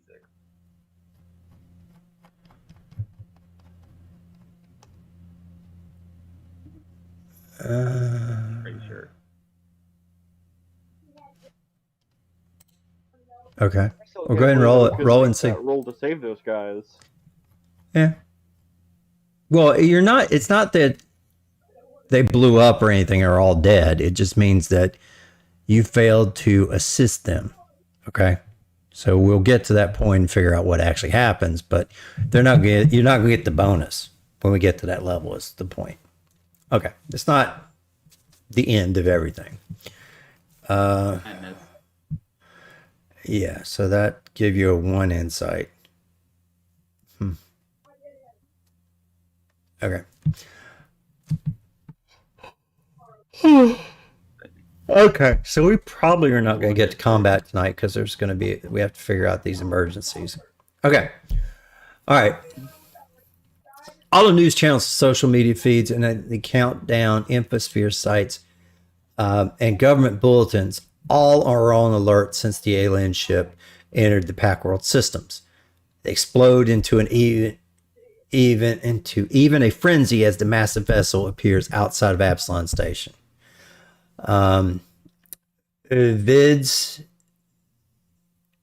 Feeds show a vessel seemingly carved from a single block of stone or horn, lines of energy running across the rigid hull plates of the titanic megalith. Outside the suite, shouts erupt as groups of citizens see the ship through the bubble of the eye and begin to panic. This thing is so big that you can see it from the vessel. I mean, from Absalon Station. Yeah, this is freaking big. It seemingly brushes off the bombardment of missiles and blasts of plasma that the Armada's many ships, like a person just ignoring pesky insects. So think of them as no-see-ums on your body. Little gnats that you can't see, but are just annoying, but you don't even flinch too much. Suddenly, a ray of blue energy shoots from some unseen weapon, engulfing Absalon Station in a flash of blinding light. The whole station shudders, sending unsecured vehicles skidding down the roads, and already panicked citizens begin to panic even more. The lights in the station flicker momentarily as emergency klaxons begin to sound. A garbled voice, crackling with static, manages to sound over all communications. Warning. Power fail imminent. All citizens should report designated shelter areas or spacesuit. This is not a drill. A few seconds later, Absalon Station goes completely dark with a jarring mechanical whir as everything shuts down. This space station went dark, and they just told you to put on your spacesuits. Never take mine off. I'm putting mine on and running to the president. Get down, Mr. President. Well, she's not in the room with you. Just remember, she's surrounded by my drones. Yeah. You have Miss Knott and Cabrisa Jun with you. You're not near the president. You're near the. Okay, never mind. Yeah, you're with Jun, the religious woman, and the other one, and her power, her little floating wheelchair on the ground. She ain't going anywhere. it hit the ground. She ain't going nowhere. Okay, with the power shut down, chaos erupts. Security and emergency teams rush everywhere. The situation is far beyond their stretched thin capabilities. As high-level heroes, you're only people that are capable of dealing with a number of threats thrown throughout the stations. The closest emergency becomes apparent a few minutes later as some unseen assailant starts throwing massive boulders into the lower floors of the building where you're staying. Some dude starts chunking rocks at you. So Wait. So you said an unseen assailant? yeah, from the park, starts throwing massive boulders into the lower floors of the buildings where you're staying. So someone is down there in the park throwing giant boulders at your condo, basically, for lack of a better word. Asshole. Yeah. First thing I'm gonna do is like make sure the old lady in the wheelchair is, comfortable. Okay. And Miss Knott, of course, she's like, what is it you want, sweets? You want to go outside? You gotta go potty? Wait a minute, surrounded by drones. You can go What does outside? it mean that You can EMP just like?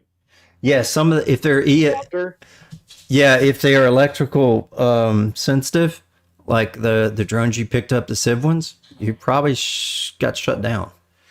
For sure. Okay, Miss Knott says, anything you guys need. I've got emergency gear. Will you stop? All right, give me a second. Those drones are shielded by the You way. jumped on the cord, man. I'm like, Ripping that thing out of my hair. usually combat drones would be shielded Shielded against- against an EMP. Yeah. Yeah, so Well, the that- Civ drones by themselves with the Civ are not Yes. shielded, but when I get them, I Jumped on the shield. cord, but ripped my head off. Okay. So the drones are shielded. There's some of them are, but those Civ drones you got, it said they're susceptible to electricity. I'm not gonna push it too But much. they're Okay. okay. Um. I'm attached to my armor. Okay. They're shielded currently. Okay. Further emergency. Okay. So Miss Knott says, I've got the emergency stash of gear here. Most cases, news of further dire events are going to come from all the transmissions issued through the station.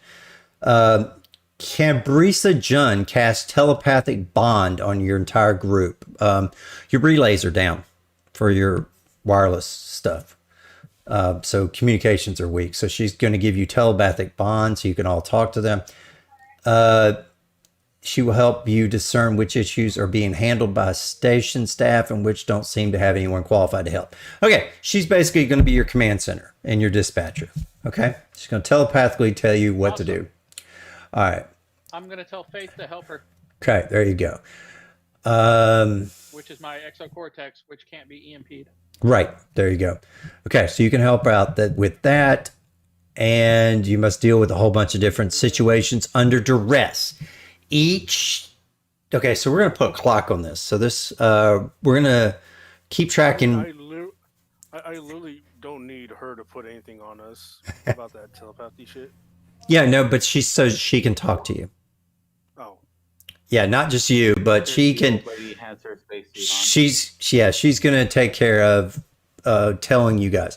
So you can, as time goes, it's gonna get harder. Okay, so we got to keep this in moving. Okay, you guys we got to keep track of how much time you spend traveling, how long you stay in one area, and for the purposes of this adventure, the distances.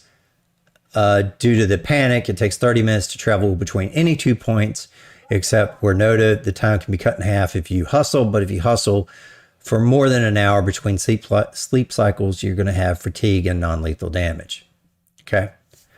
So to start, before you leave to help, she pulls out the gear from the armory, teleported to the PC's suites. With this equipment is meant to be in hand of time. We can give you some things. You can also, it says you can replace it. I'm going to give you what's here. You guys decide what you're going to do with it. Okay. She has got, she's got a crap load of stuff here for you. Okay. That's what you get. It's a crap load. Yeah. So there's 2D suits, level 5 with a force pack and haste circuit, a suit of elite Aegea series armor with the MK2 magic resistor, God. red force field, and a that's what suit I'm of looking at right extra dimensional armor with a Titan shield armor. Upgrade, the Asiatic Paragon crossbolter, dispelling parallax laser rifle. All right, I'm gonna give you guys a minute to look at all that shit. You're basically that's some good stuff. So take a second, take a look what you want, divvy it up. I'm gonna go get the dog. Okay. What the fuck? Extra dimensional armor? It's beautiful. fun I think- to look at. That's fine game. I'm not gonna lie. I think I want you in Oh. that extra dimensional armor, Ches. You were Ah. fucking. Yeah, you were gaming. One of the two.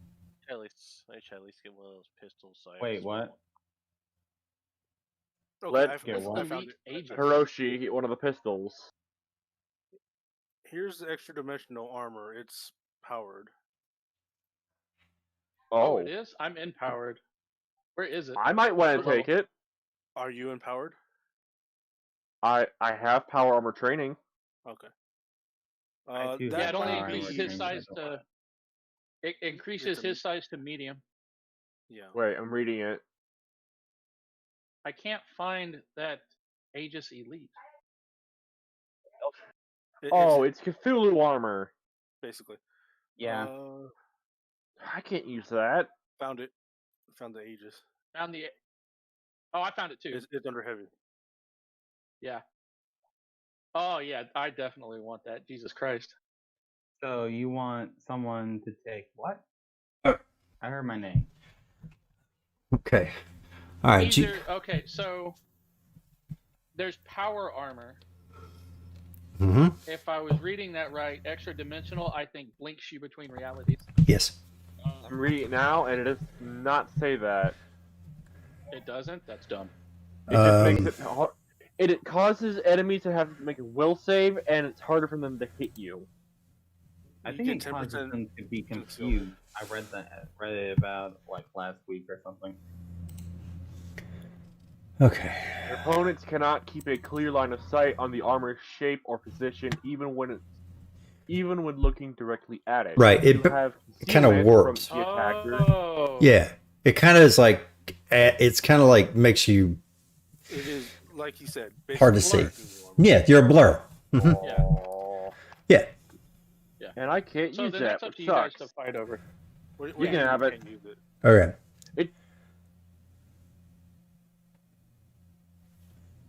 Well, there goes everything for me. You working? What just happened? Everything just went quiet. Like Oh, it did for all of us. I I think. think Pixel, because Pixel was in the middle of saying something, but No, I just said that I can't use it because it doesn't fit with my stuff. Wait a minute. I think everybody just No stopped longer- talking at the same time. So Eldritch abominations don't really fit well with engineer space rat. yeah. Okay. So it was I mean, you're already there. the extra dimensional armor was constructed with the age of mag cultists to revere inhuman and knowable entities from the most distant corners of reality. I can't hear Phantom. Oh, I think he's talking to himself. It's just you. can you hear me now? I could use that rifle. I'll change this. All right. Change. I'll take that Moon crystal. I think my cable's going bad. I'll have to switch cables. Are you talking about the axiomatic paragon cross bolter Me? No. when you said rifle? No, somebody said rifle. The Oh. parallax laser rifle? I just see it says Paragon Sharon Eye Rifle. The axiomatic. There's two different ones. Paragon one's a sniper rifle. The Paragon shearing eye rifle is a sniper rifle. The other one is a cross bolter. Yeah, it's a Paragon crossbow, which is a heavy, Mm-hmm. but it does 10d10. Yes. Oh, that's nice. Damn. It is unwieldy though. Yeah. Yeah. I love my unwieldy weapons. And the shearing eye rifle is a sniper rifle. And then you have a wounding zenith laser pistol. So it actually has that critical wounding on it. There's also the but- parallax laser rifle. But that Paragon shearing eye rifle has tracking on it as well. Acquired. Yeah, so you've got a dispelling parallax laser rifle. With dispelling, you have a returning lightspeed star knife that you can throw and it comes back to you, and a muon crystal standard. You have a set of elite shell knuckles, and elite rotating pistols, and you have an MK4 null chamber. So you could just throw all this shit in your null chamber. But you have an MK5 ring of resistance, 10 MK3 serums of hearing. Yeah. 2 spell ampules of invisibility, lesser registration, 2 more, and greater spell gem of greater dispel magic. You got some gems of mass mystic cure, 2 of raise the dead, 2 spell gems of true seeing. You got a bunch of stuff here. So anyway, just grab it and figure out which ones you want to use. You guys will have time to do this for next week. We're not going to use a lot of these weapons yet. Okay, so just deal with this offline. That's a crystal. That's one of those things that. Yeah, muon crystal's my thing. Yeah, Solarians is the crystals. 64. Yeah, so those are good. Okay. He's got penetrated. Okay, so we get you treasure. All the lights are out. So, first thing you have, the loss of power as well as your efforts in part 1 affects how easily it is going to be dealt in the panic station residence. You will have the opportunities to route emergency power to many of the problem areas over the course of the adventure, and you can remove some of the following penalties from play entirely. Okay. All right. Absalom Station security. The presence of security forces helps quell disturbances. You gain a bonus equal to the number of fleets you assigned here. Okay. So you're still assigned 7. Okay. If you fail to check for station security, though, you receive no bonus and take a penalty. Okay, you did pass this one. So you get a +7 to diplomacy and intimidate. Cumulative with all other circumstance bonuses listed here.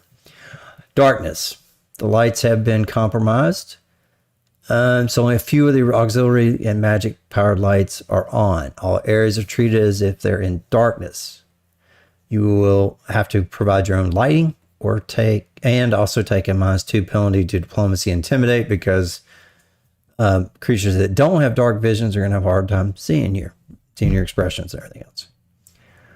You will have fluctuating gravity, 50% chance that you will be off target or off kilter, chosen randomly, unless you have something mitigating like an active pair of earthbound anklets. Yep. Or mag clamps. Back boots.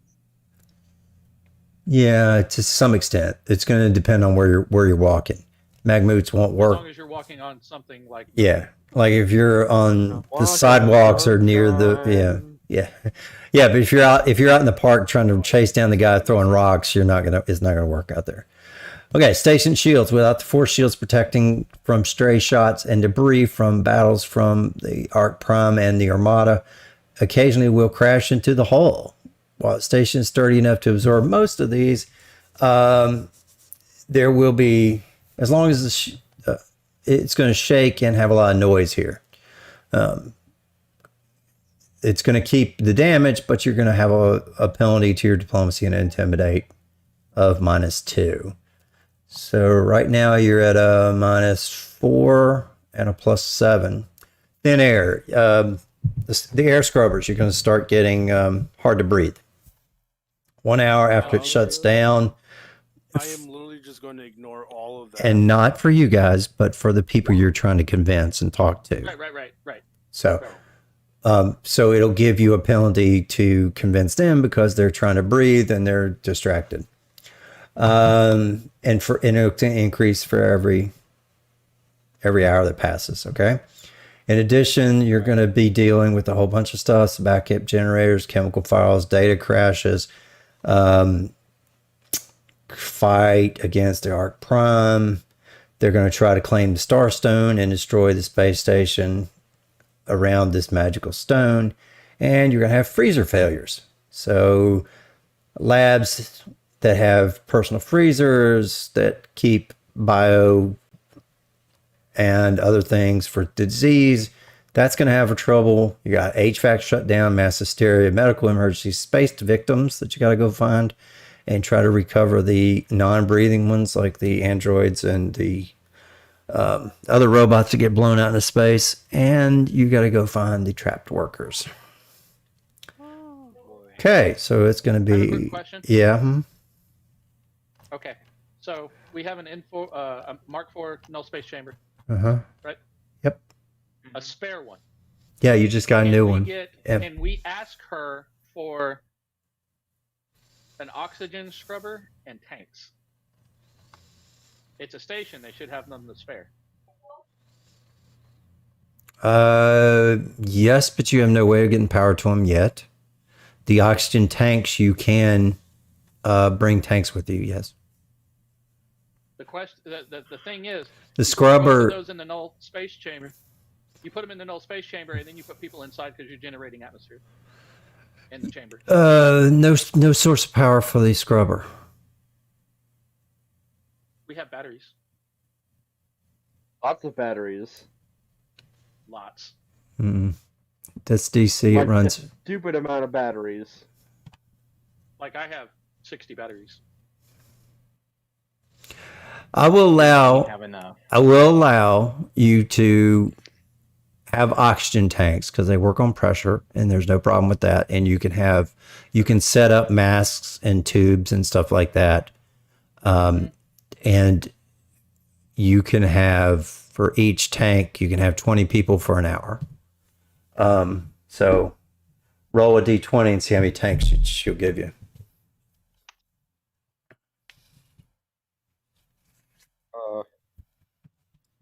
Give me a second. I got to get to it. All right, I'll do it. Okay, you got it? Okay, there you go. All right, 6. Okay, so you can take care of 120 people for an hour. Okay. Well, so a null space chamber has 2 days worth of air, and then the tank would. Yeah, but it's 2 days worth of air for how many people? There was no number. It just says 2 days worth of air. Yeah. All right, that's fine. Usually, that calculation of 2 days of air is for one person. Yeah.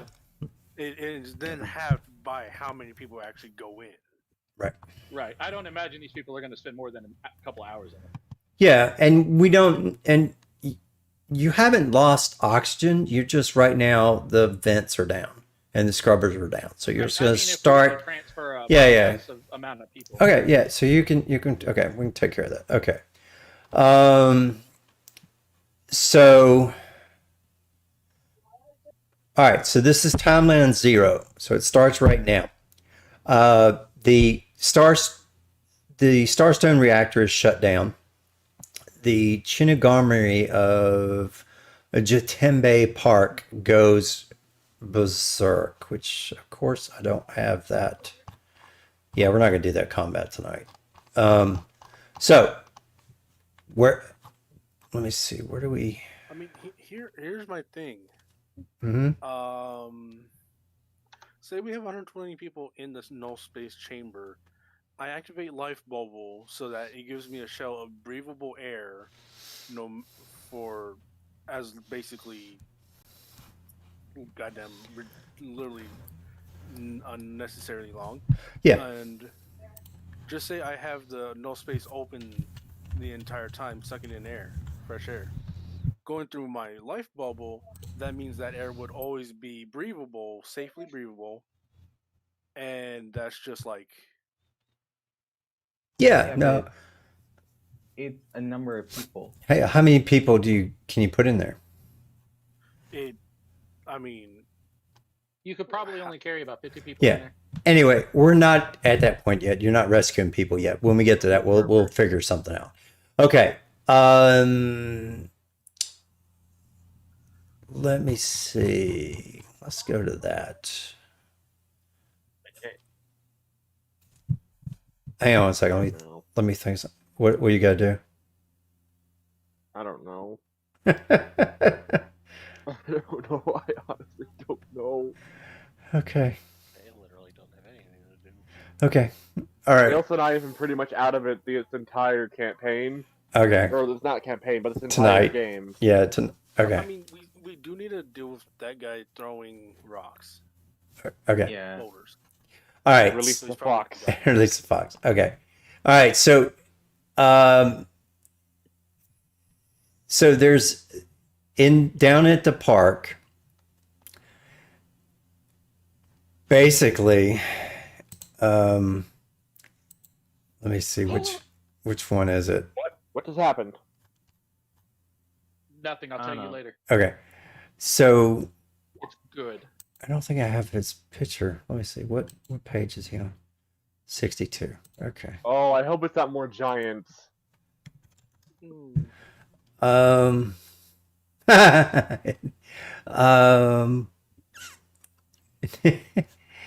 So, what was the question about the ring of resistance? That okay. it's futile? If nobody's gonna wear it, I'd like to wear it to buff my poor stats. Go take it. Yeah. Unless I unless mean, I somebody else wouldn't needs it love it. more. No. Oh, then take it. well, Then no, take it, no. So 'cause- here's the thing. I already have a Mark IV. So if someone else needs a better than a Mark IV, I'm fine with letting. Yeah, that I one go. don't. I don't Yeah, have see- anything. Yeah, no. Fuck See, that. like, yeah, I'm fine with that. Yeah. I already I have a sold Mark mine IV. away, but I can't remember why. No way, I still have it. Dumbass. Okay. Yeah. The guy throwing the boulders is gargantuan. Oh no. Yeah. He's bigger. He is bigger. better. I can Wow, somebody bigger than me. Oh no. let me Now you could be grappled. let me show you what we got here. All right, so this How is the would you feel park. if you got burned? I would laugh. All right, so you have Come on and slam. first guy you got is this guy, and I'm gonna show you what he looks like first. He's down here in the park, or she. Sorry, guys. This is what she looks like. Elemental? A dryad. No, she is technically. It looks like a cherry blossom. It does look like a cherry. It's more like a cherry blossom. Yeah, exactly right. It is. He's a treant. Hey, She is technically a kami, Kami, kami. I guess if we want to go that. Kami, you're right, Kami. It's Kami. those are neutral spirits. Yeah, Neutral so- spirits. So it is a neutral good normally. Yeah. And this is Kami Toshigami. She had it. Really feel.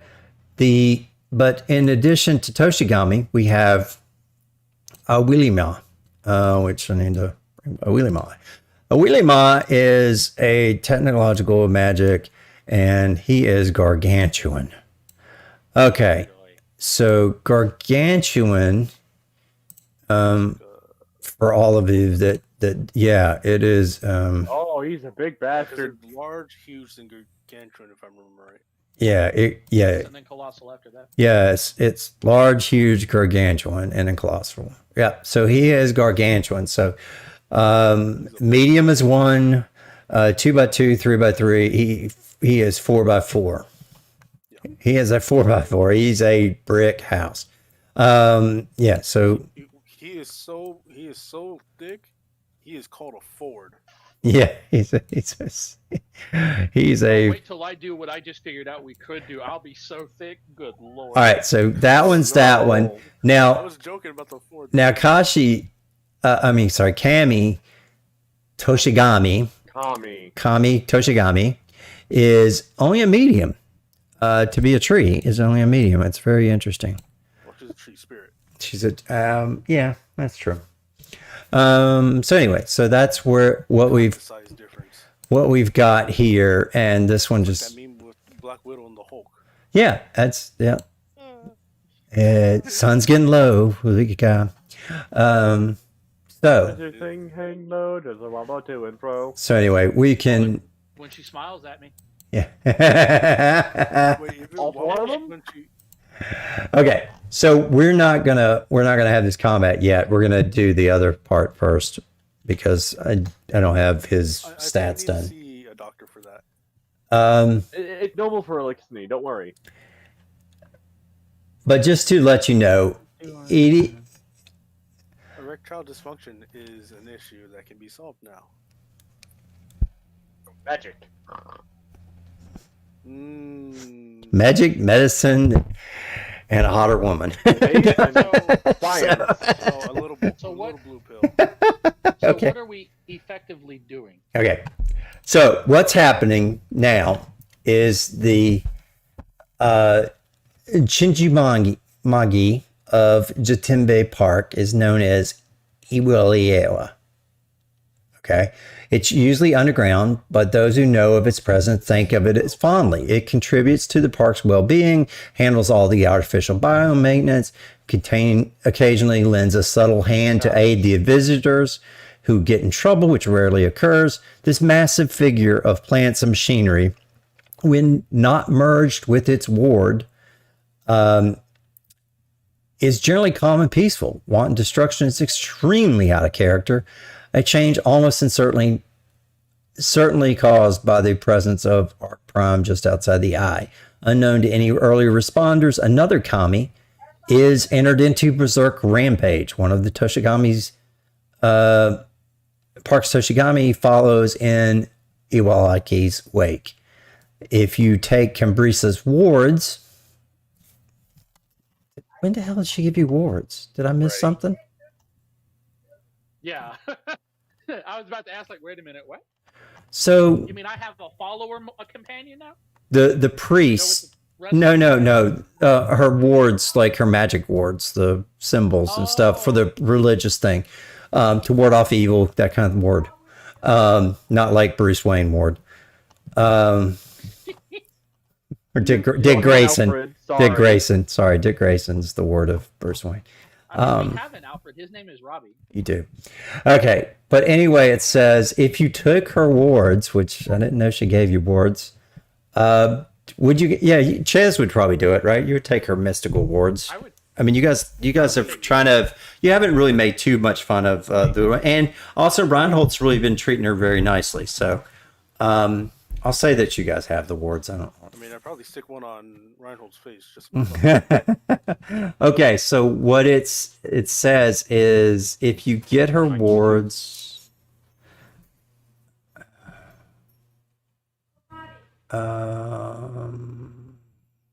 okay, so let's back up a second here. PC opportunities to root part 3 for more information about the backup. Increases in addition to problems. Okay, this just feeds everything into this stuff. Okay, anyway, so you overhear panic chatter about the Jatimbe Park over comms, which it just said you didn't have comms, whatever. This must be on local radio frequency run on the batteries if it was protected. It says, no, I told you, I couldn't see. The sound of someone fumbling with their comm units slightly obscures the dialogue. Give me that. I already told you. Holy house! Jatimbe Park is ripping and itself apart. Did you see? What sounds like a gust of wind momentarily drowns out the speaker again. Is it something wrong with the gravity generator? I can't tell. Did you see that? It's pulling itself from the ground. Some kind of machine covered in dirt, grass. What is going on? Hey, lock onto that signal. I need So to speak with him. you are Engaging science. a large section of the greenery and in Jatimbe Park and the metal plating beneath it seems to have simply stood up before going berserk. Roll me mysticism. It's your Right, time. guys. That's cat dog right there. Go, guys. Cat, Yo, dog. nailed it. You know that this is a Chin Jugami, a kami, a type of guardian spirit that protects constructed ecosystems. Cambrisa will inform you that this is kami's nature is normally to be helpful and everything else. And she tells you that this name is Iwalia. She suggests that while destroying it, it might be the easiest path. This is the guardian. It would be a terrible tragedy, and it's well loved and everything else. So something must be messed up in the head about these things. So she says you might be able to stop this rampage. As you gather your gear, she sketches on a stationery a trio of mystic wards that can help calm down the kami. Here we go. I just read it. I read the wrong I page. just like point something Yeah, out. I jumped the page. Okay, never mind. All right, so Well, now he is bigger. she has three sketch. She sketches out 3 wards on paper and gives it to you.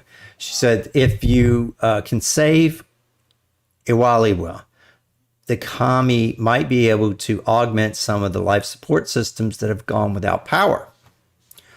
Yes, please. So there you go. It's usually underground. And now, if you take the wards, she explains to you how to use them while you're traveling to the site of the emergency. Okay, it's going to take you a half hour to get down there. All the people are in your condo freaking out. You got to push past each one of them to get down the levels. Elevators are out, and you guys got to walk the stairs. Okay. Good thing we all have jetpacks. yeah, or you can just jump out the balcony. Whee! Take a flying leap. Yeah, you're only 100 feet off the ground. Mako off the balcony. Okay, you can do that. I'll have to drive with them, please. All right, so I say, all right, so doing that, you get there in 15. I'll say you get there in 15 minutes. Okay. You still have to dodge all the people and some of the people panicking. Mention me about the whole wingsuit thing. Put that on right. He also has a wingsuit, that's right. Yeah. You know what? We can just tie you up on the back of the Mako like a kite. How's Well, Yeah. technically he can't fly. What happened is he would jump off and glide down. Yeah, it would be that? the, That's what I'm saying. We he- tie him to the back of the Mako like a kite. yeah, like a kite. Oh, that's right. That's right. So we could tie him to the back of the Mako, pull him along, and he could shoot shit from the sky. This is gonna be one of those things that That winds is not how on. wingsuit works. Yes, it is. It can work like a kite. It can. I've seen No. it done. No, This what is I gonna be mean something is share on your you- player did what? a wingsuit does require you to be symmetric on both sides, else you just go fucking wonky and end up killing yourself. Yeah, but because he's being pulled, that creates enough inertia, basically like a jet ski, to lift him up in the air and Yeah, hold him but up the like a second kite. one arm goes It in is the opposite direction, still I just spin. The big wingsuit glider. doesn't have to be symmetrical to fly to. Oh, stable. we're thinking of a parachute, Odin. You must be No, a I'm not. teen. No, for the kite thing, you need a parachute. The wingsuit, I literally have to stay in a T, otherwise I'm gonna go swerve and fall. Yeah. He doesn't have shoulder-mounted weapons. Oh, that's right. I thought he did. Wait, Not wait everyone a is second. you. Not everybody's Iron Man. Ah, it's at this point where I wish Ails would have taken, or Hiroshi would have taken the other parachute option. All right, so we get down there. Okay. I don't think Each- we're expecting to really do it. Cambrice is Well, like, we weren't expecting to if do you guys it, would and yet stop you have the talking, you opportunity to would do it now. understand how to use the wards, but if you don't, then this thing's going to just eat you alive. Okay, to use the wards, each ward has a small stone pike with mystical ruins carved into the top of it. Each ward has light bulk. If you hold the ward in one hand, you can place it on the ground at an adjacent grid intersection as a move action. If you are adjacent to a ward and are trained in mysticism, it can activate it as a standard action by intoning a few words of power that Cambrisha teaches the group. And she says, blue snowflakes are better than yellow snow. All right, whatever. So I mean, How many of us are trained in mysticism? one.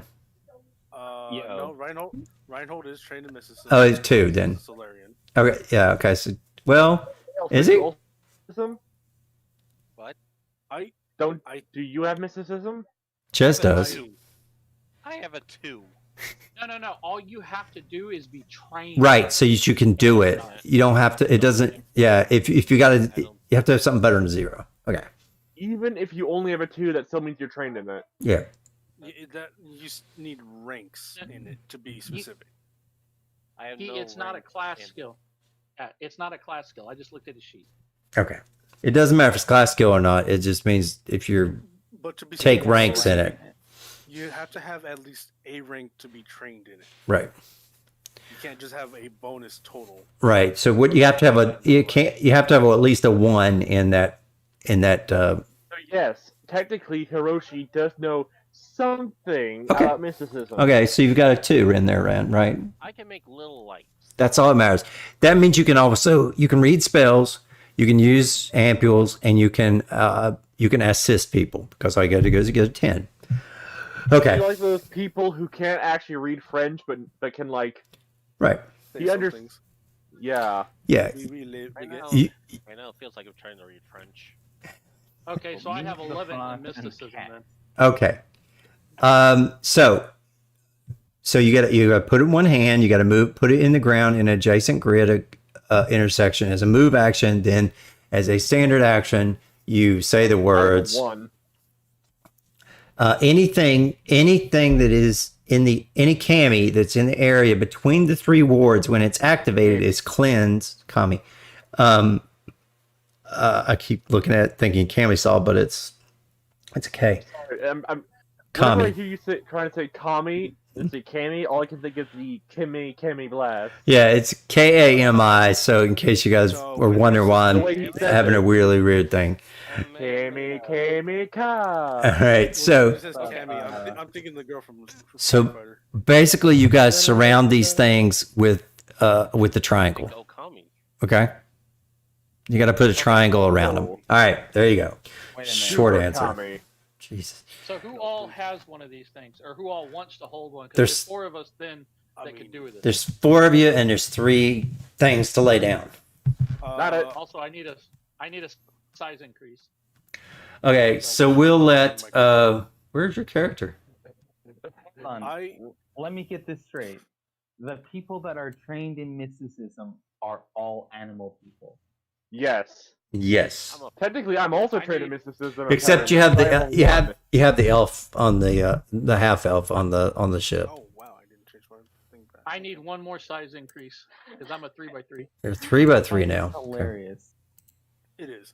Fantasy furry powers activate. All right. Furry because I'm Wait. furry. Who are we missing? Hiroshi. Furry because Where's your I'm character? going to Be a cat addicted to cheese. Cheese, yeah, we gotta. But the point. All right, so we got. Oh, we're missing Hiroshi. Hiroshi. There he is. Yeah. Okay. Hiroshi-sama. Hiroshi. I'm a good pick because I have the spell haste. I have that movement speed that gives me that of like 50. Also a good pick because I can fly 60 feet. And then if I give haste to everyone, that's like you can fly 120. Can they stack? I don't think so. Haste does not stack. No. Because I have a haste circuit. That's why I was asking. Yeah, haste circuit's That- different. No, haste circuit acts as if you have casted haste on yourself. Right. No, it would not. It would not stack. Right, that's why I was asking because. Go I ahead and can put your copy. nameplates on here for now. Since we're streaming, I'll put the nameplates back on. Okay. All right. I just realized I should put my nickname on it. Oh, right here. that is interesting. I forgot about that. When you're hasted, your movement speed is increased by 30 up to a maximum of twice your normal movement. Yep. Okay. Yeah. Technically, I haven't been using my haste circuit for movement. I've been using it to activate other abilities. Yeah, which I mean, for you kind of need it. It's just been so useful. Yeah, this is Alright, so funny we're because gonna she's go with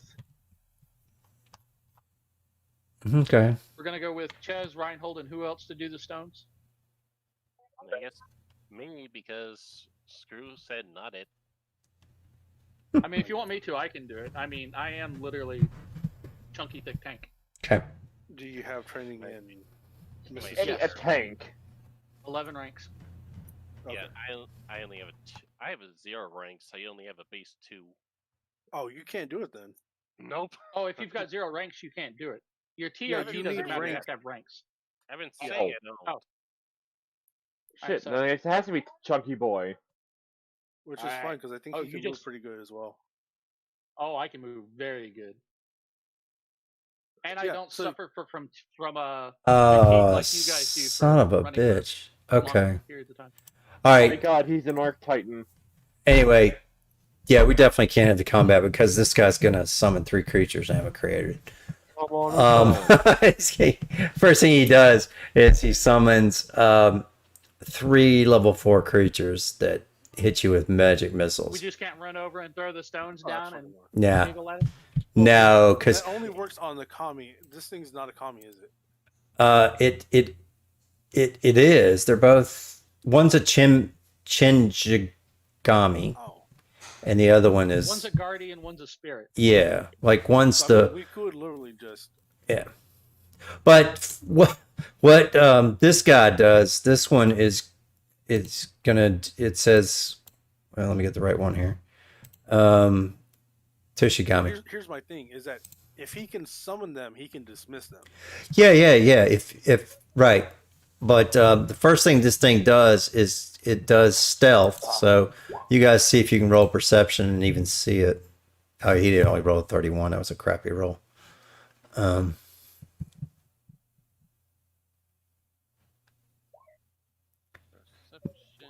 Okay, so Chaz saw him, and Bailey and Hiroshi saw him. Okay, so yeah, it's just what he wants to do first was to move stealthily into strategic position to catch some of you. So it would move. Yeah, I don't know why I'm gonna do this. There's no way we're gonna do this tonight, so I'll do it. Okay, so Don't say the giant thing It's- moves stealthily. no, the little one does. The little one does That's better. to move stealthily to get you in some magic. But it says as time passes, the chaotic rampage continues to devastate the landscape nearby, preventing anyone from approaching easily. I rolled a 3. She has pulled her roots, wires, and underground sprinkler systems up from the ground. So every square on the map is difficult terrain, and then it turns to near impassable. Dang. So it keeps. So where is what? So what's happening is that this area here is all being uprooted, and there. So all of that is difficult terrain now. Which is not an issue for Reinhold because he flies. Yeah, it's not gonna be an issue for most of you, but just to let you know. What about you, Odin? Can you fly? What?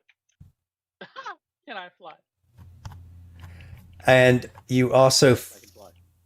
find out. So here's what I'm thinking. If we can, I mean, because I want to try and get haste on everybody real quick, and then have Reinhold on like this corner over here, you up here, and then I'll be over here because I can't fly. And then just literally slap it down and calm them. Yeah. But that's if we get the initiative correct and all that other stuff. Yeah. So Yeah, we could do at that. the very least, I think it would take like 2 turns, 2 rounds. Okay, so another thing that while you're getting down there to this thing, she's telling you go ahead and roll your initiative. She tells you that in a separate part of town, in the neighborhood, that Oh wow.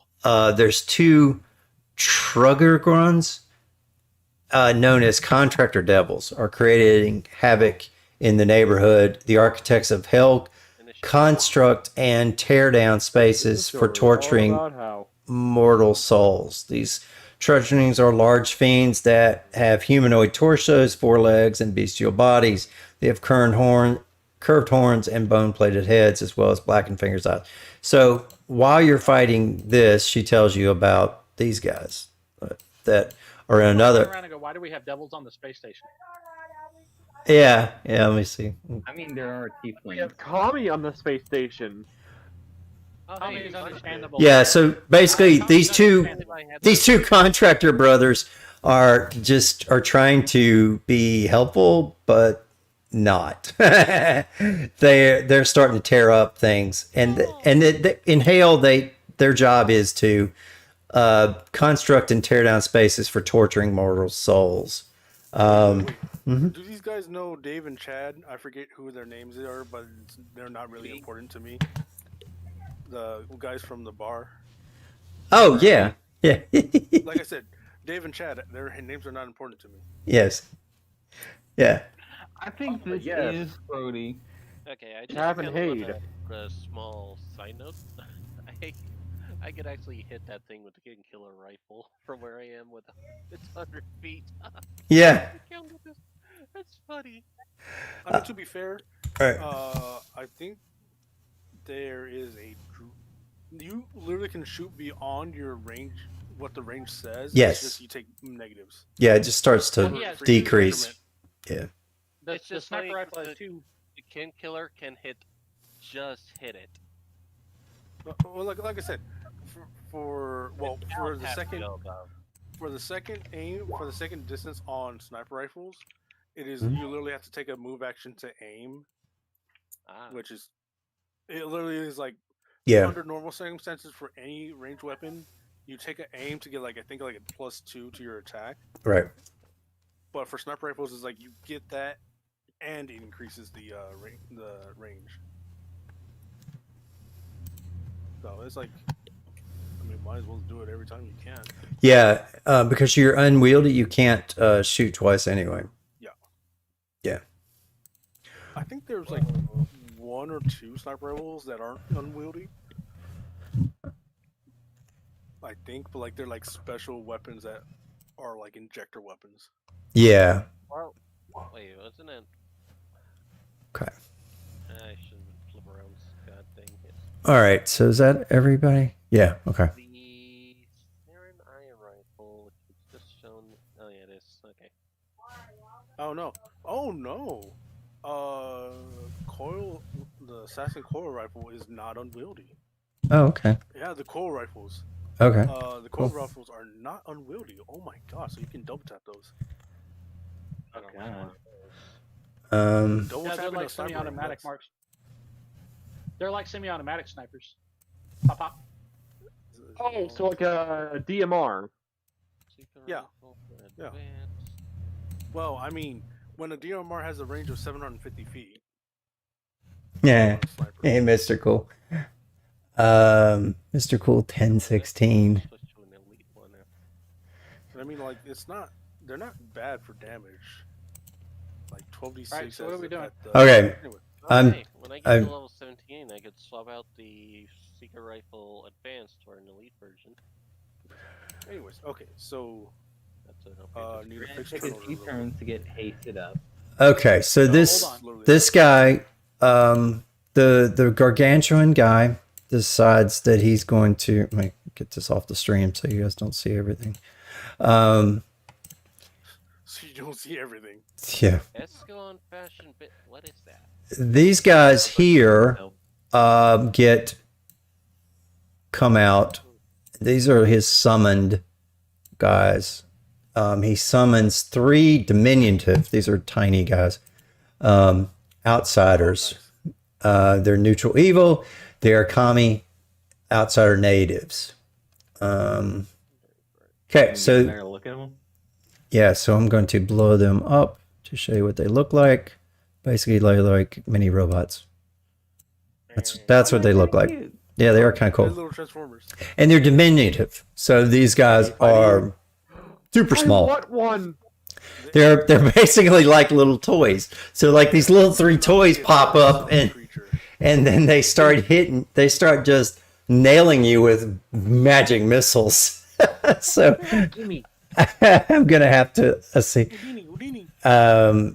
So they actually will get an attack of opportunity because they will pop up instantly beside you. But let me go ahead and give you. Wait, what? He summons them with the Waliwa. summons these 3 little diminutive guys. Remember that medium would be 1 square, 5 foot. These, then they are small, 3. So they're like. My question is, you said they get attacks of opportunity? Yeah. Just So, because. like, they get to attack us. Yeah. They don't. You mean a surprise round? Surprise round. Yeah. Yeah. Basically, they do something. We don't do shit. Basically, they immediately will pop up and hit you with a magic missile. Well, this isn't good. I got no stamina points. I'm taking direct health.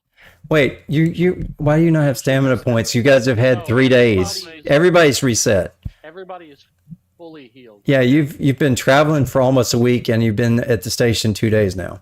So you're fully reachable. Yeah, okay. Go ahead and reset everything.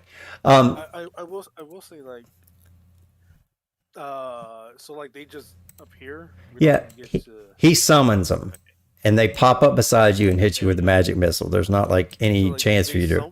They're summoned at the start of combat. Yes, it says that is the first thing that Iwaliwa does when you guys come down. He summons them, and Toshiagama is trying to stealth past you guys, but it was not able to get past.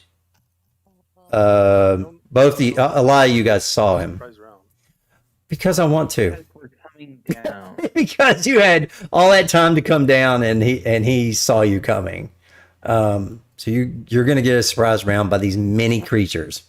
These 3 little guys is the only thing it's going to get to do a surprise round because it says so in the book. They're transformers. They're little. They're actually like literally about diminutive. So they're less than 12 inches tall. So these are like little mini gnomes. I mean, these are tiny little fuckers.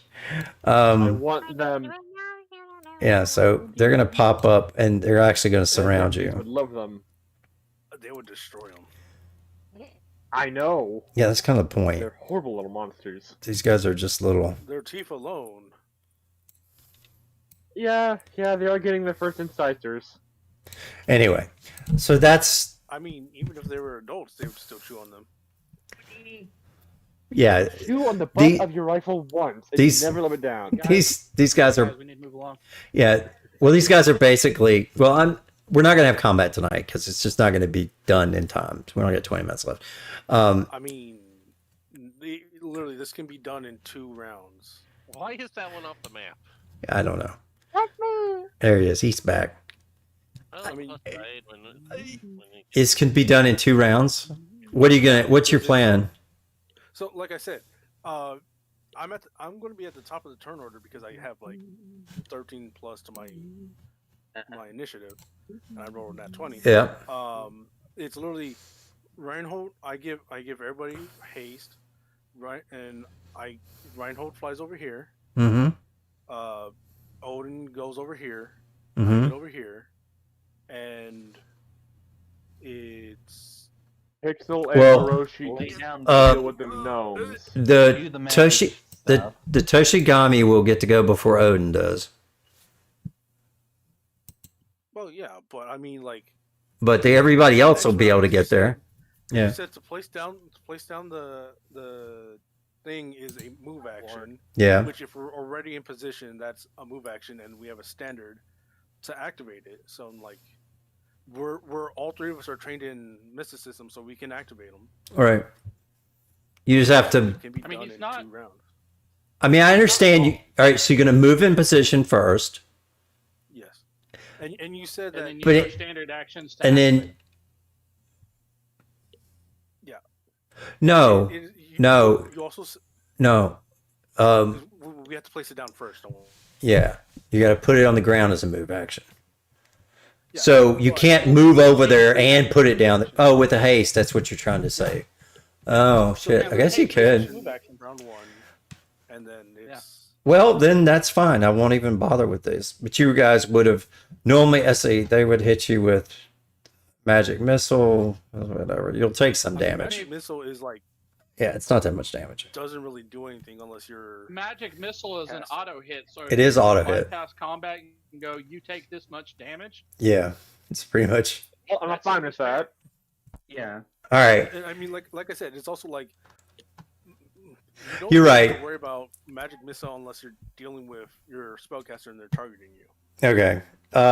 So it says Missiles auto hit, so it. Yeah, So like I said, what this is supposed to happen is Toshigami is supposed to attempt to move stealthily and then hit you with waves of fatigue, and then focus on melee attack. which I can't be fatigued normally. Okay, and it is magic.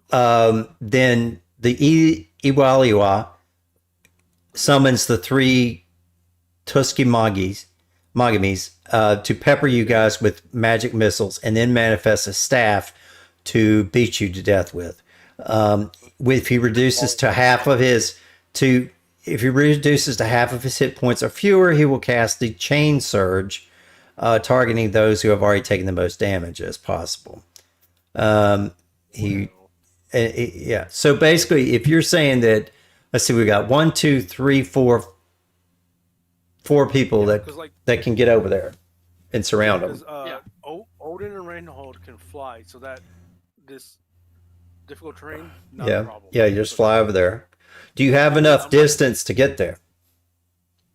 I mean, with haste, it adds 30 feet of movement. Okay, up to double. No matter Right. Okay. whatever it is. Right. So, like, only issue would be. All right. So we can forego the combat. Is that what you're trying to say? That you're gonna. We can actually literally just forego the combat. All right. I can get in position. Reinhold. Do you want to roll the damage for? Do you want to roll the damage for magic missile though? Because we're gonna take it. Regardless. Yeah. Yeah. What is magic missile? Let's Magic Brian, give us your word. let's see. 6 magic missiles. Yeah, 6 magic missiles. So let's see what level they are. They are. I'm also gonna probably get hit. There's only a level 4. They're 3 a day magic missiles. Okay, so.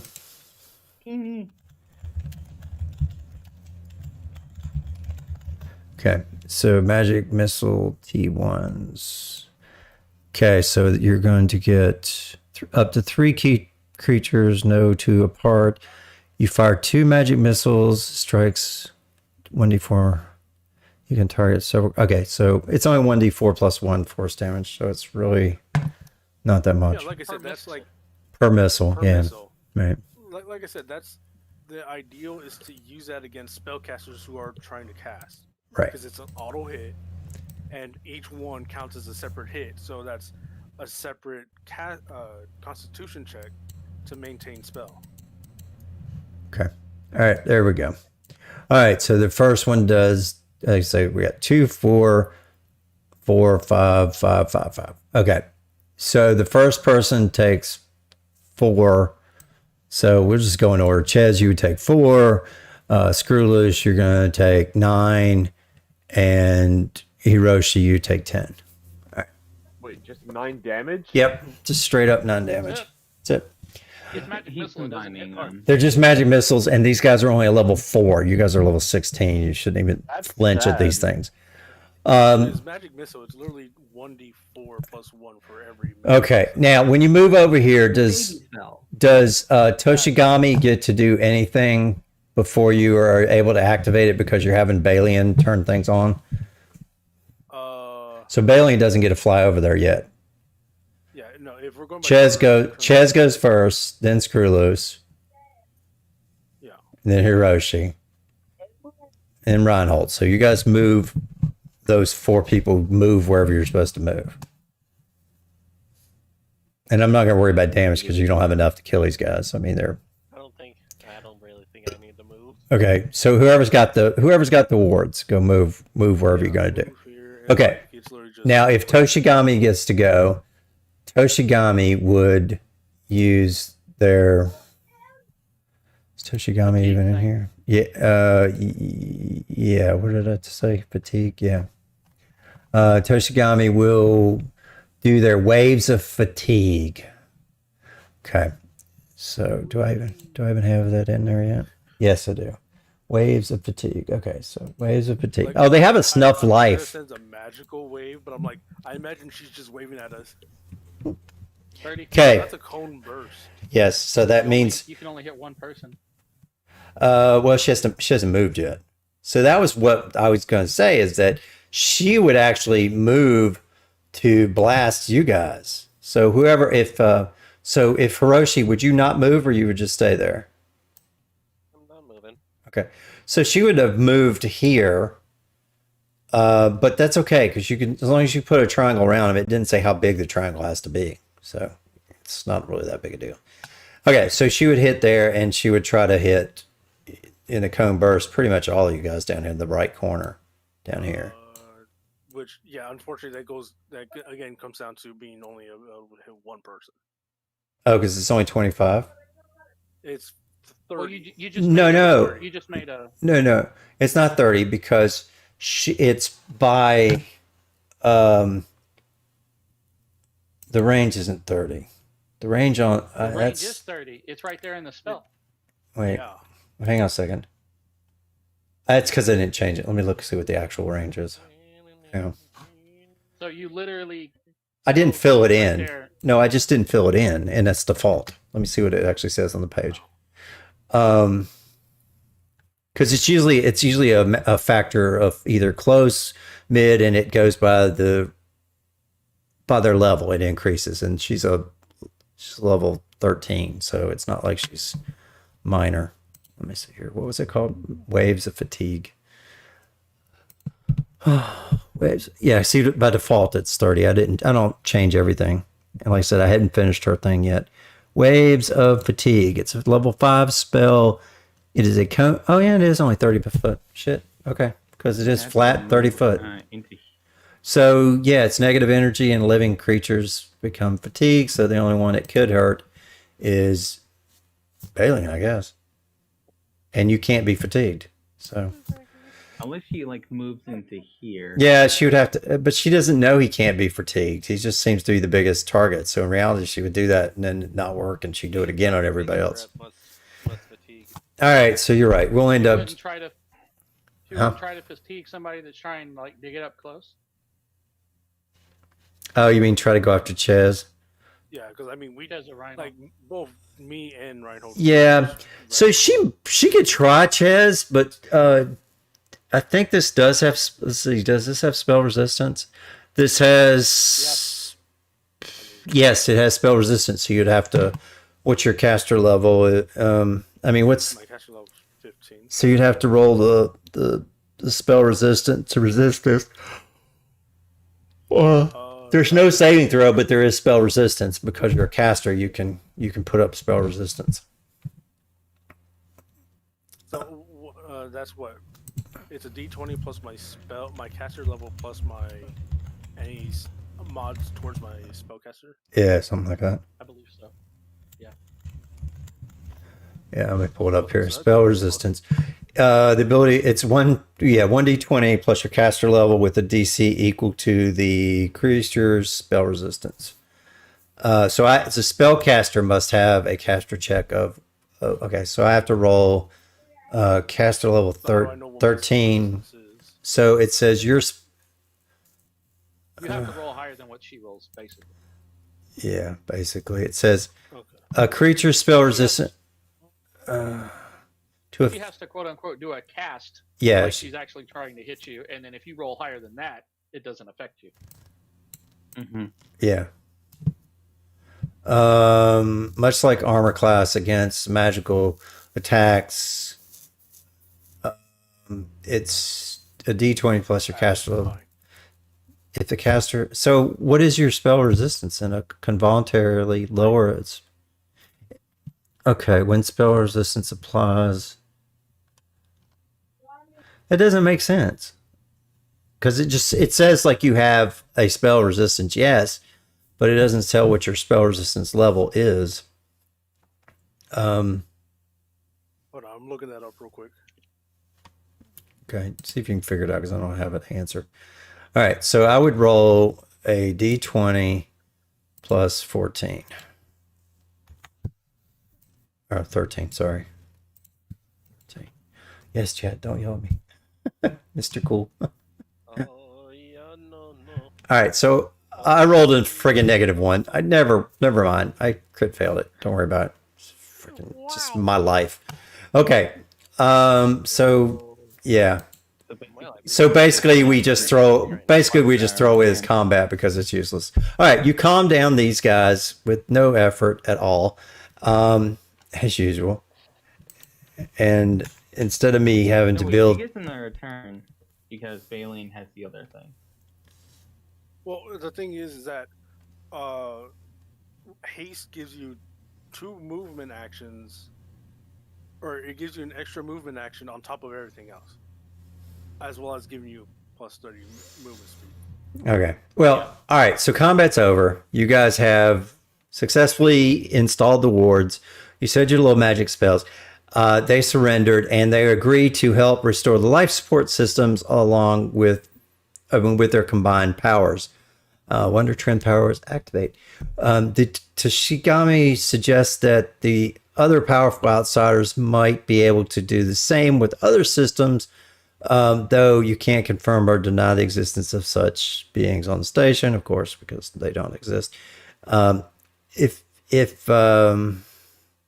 restoring life support systems removes the penalties for the thin air.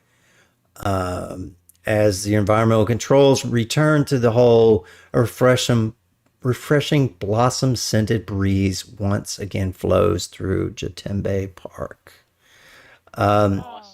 So, yeah, you have been awarded that, and you have now lost the -2 because of the air flow. All right. Can I talk to the commie? Yeah. Which one? My God. Not stick your dick in We wood. live. No, the little one. The little one, yeah. Like I said, do not stick your dick in wood. Okay, yeah. No, I'm not doing All that. right, there you go. That's She's how you get termites. I would like to ask her if she has a seedling to bestow upon us, so I could have her lineage on board our ship and hopefully make an oasis such as this one. Suck up. she's like, wow, that's the lamest line I've ever heard as a pickup line. Can I give you Well, I'm sorry, my I think it's a seed? line, I was just trying to be honest. Okay, I want to give you a seedling. Break off a branch so I can go stick wood in it in my house. How many more of these puppies do you have? Wow. Okay. I have 11 more. She's like, can we get over the giant arc outside of us first, and then maybe you come back to me and we'll talk about it? And she's like, right now I got to go get the air going in the system so that everybody doesn't die. Thank you. So she's like, it's like, I like how everybody automatically assumed it was a sex thing. That's great, guys. no, it's. No, I literally wanted to say that just because. But anyway, it's fine. So she's like, come back after crisis is averted, and she's like, we got to fix the crap I'll here. be honest, it is a little bit weird to ask a tree lady for her seeds. Yeah, that was a No, little it's not. sketch, but okay. Yes, it is. just It's like asking No, it's not. me. It's a cultural difference. Okay. Which has Yeah, different cultural it's fine because she wants to spread. A plant will want to spread their seeds as much as possible to other places. Wait a minute. You asked for a seed? She did. I Yes. asked for a sapling, for a seedling. Okay, that's better. Because if you ask for her seed, that means... Well, I'm If I gonna ask let for a you figure seedling that or out. a sapling, it's basically a little acorn with a flower on it. Right. Well, You see, Okay. it's you say that, but it's also like you have to realize to get It's the the seed, nut. You want her. You want to. Else immediately I want your puts a fucking firstborn. Is mother what you and lumps basically her asked mind. for. No, you asked for a firstborn. but seriously, I don't know No. why, but everyone says how you overcome spell resistance, but no one's saying this is how you get spell resistance. Right. It doesn't say what your spell resistance number is. It's like you're assumed to already know, like, oh no, this is against like the NPC creatures who already have set spell resistance. Yeah, you know? it should be something like your caster level plus your armor or something. You know. Like, it should would be say it's something. Like, I want to say is like it should be like what, maybe your 10 plus like 10 plus like your caster level, something like that. Plus I just linked Billy it. thing. Yeah. I just linked it. Billy Ray Cyrus? Okay. Yeah, but it doesn't answer the question is the point. No, that says, how do you determine whether the spell or spell-like ability works against a creature with spell resistance? However, it doesn't say anything about how you get your spell resistance, like for someone targeting you with a spell. Right. This is like the enemy spell resistance number. Yeah.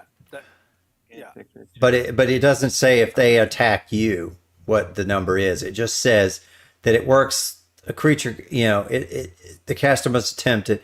It says I would say maybe it'd be something like your 10 plus your caster level plus your casting modifier or something like that. Yeah, it's something like that, and that's where I haven't found where it is. That would make sense. It has something like that, like your key modifier plus it's like 10 plus. Yeah, it's probably something like 10 plus caster level plus your high modifier or something like that, your magic modifier or whatever it is. It's just like everything I'm seeing is like it doesn't say anything about getting your player's spell resistance. Yeah. All right, let me see. Which is really annoying because I'm like, let me see if it's in the book. Anyway, we are at 11 o'clock. We're going to continue with the demons next week when we're going to be here at the Grand Gardenia, and we're going to have Chad and David show up here as contractor devils. Wait, did I see what size are these guys? These are contractor devils are large. Okay, so they're just large. Right, I got it. So we will start with these guys next week. And Hey, look, it's Brody. Yeah.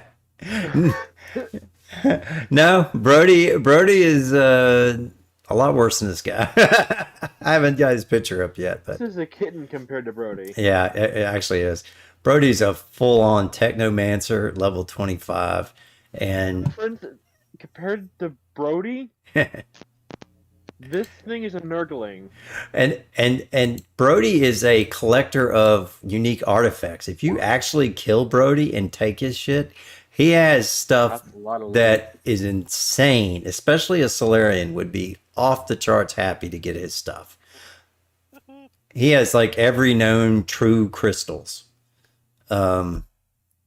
Spell resistance. Like everything. Or did you find spell resistance? You get spell resistances from him. No, I'm trying to calculate it. Right, it's I think it'd be 10. Did you find it? 10 modifier plus spell level. Did you find that it says do that though? No. Well, spell resistance There's- wouldn't have anything to do with spell level. It would be character level, caster level. Caster level, yeah. Yeah. Yeah, it's the thing I posted. Like that the thing about that though is that if it functions like like your AC, then it would be. All right, just so anybody who's actually looking at the feed, I'm gonna put Brody's chart up here just for a sec so you guys can take a look at it. He is friggin' insane. I'm not gonna look at it. Yeah, and his gear is crazy too. So anyway, so that's all it is. You'll have to actually hit pause and read through it. We get to fight Brody at level 20s. All right, so that's where we're going to start next week. I'll have the combat better prepared, and then you guys will completely ignore it, like you did this one. So. All right. Because it would be stupid. Yeah, because like it is unfortunate is that I think it doesn't plan for us to literally be able to do it in 2 rounds. Right, because it was like 100 feet and everything, and you guys just hasted right over that 100 Yeah, feet and like dropped right 100 over there. feet, yeah, there was difficult terrain, which was literally like Yeah. 2 people can fly over it and the other can just run around with no issue. Right. So I'm like, It's fine. I didn't have them prepared anyway, so whatever. It was just a I freaking don't tree. think they were expecting 3 of us to have the ability to do mystic crap. Yeah, they well, were not yeah. expecting us to beat the Spanish Inquisition. so we'll see how this one works. No one ever expects the Inquisition. This one you start to hear the flustered message of, I'm in the Grand Gardenia district. There are devils here. Devils! I'm certain of it. They're outside.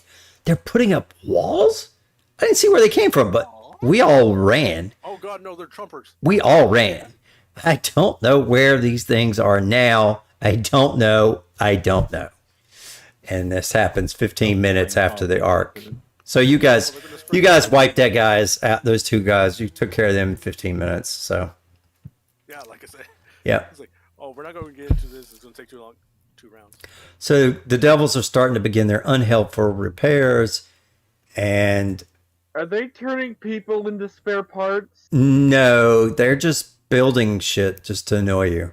They're So here's the thing, though, is that they can be tricked. yeah, maybe. And it'd be funny if we can trick them into being actually helpful to us. Yeah, and it might be possible. So they are devil, evil, extraplanar, lawful. They're lawful evil. So yeah. I'll beat you with the power of friendship. We have to make and a this deal gun I with them. found. So anyway, that's where we're I gonna guess start. The real adventure was the demons we made along the way.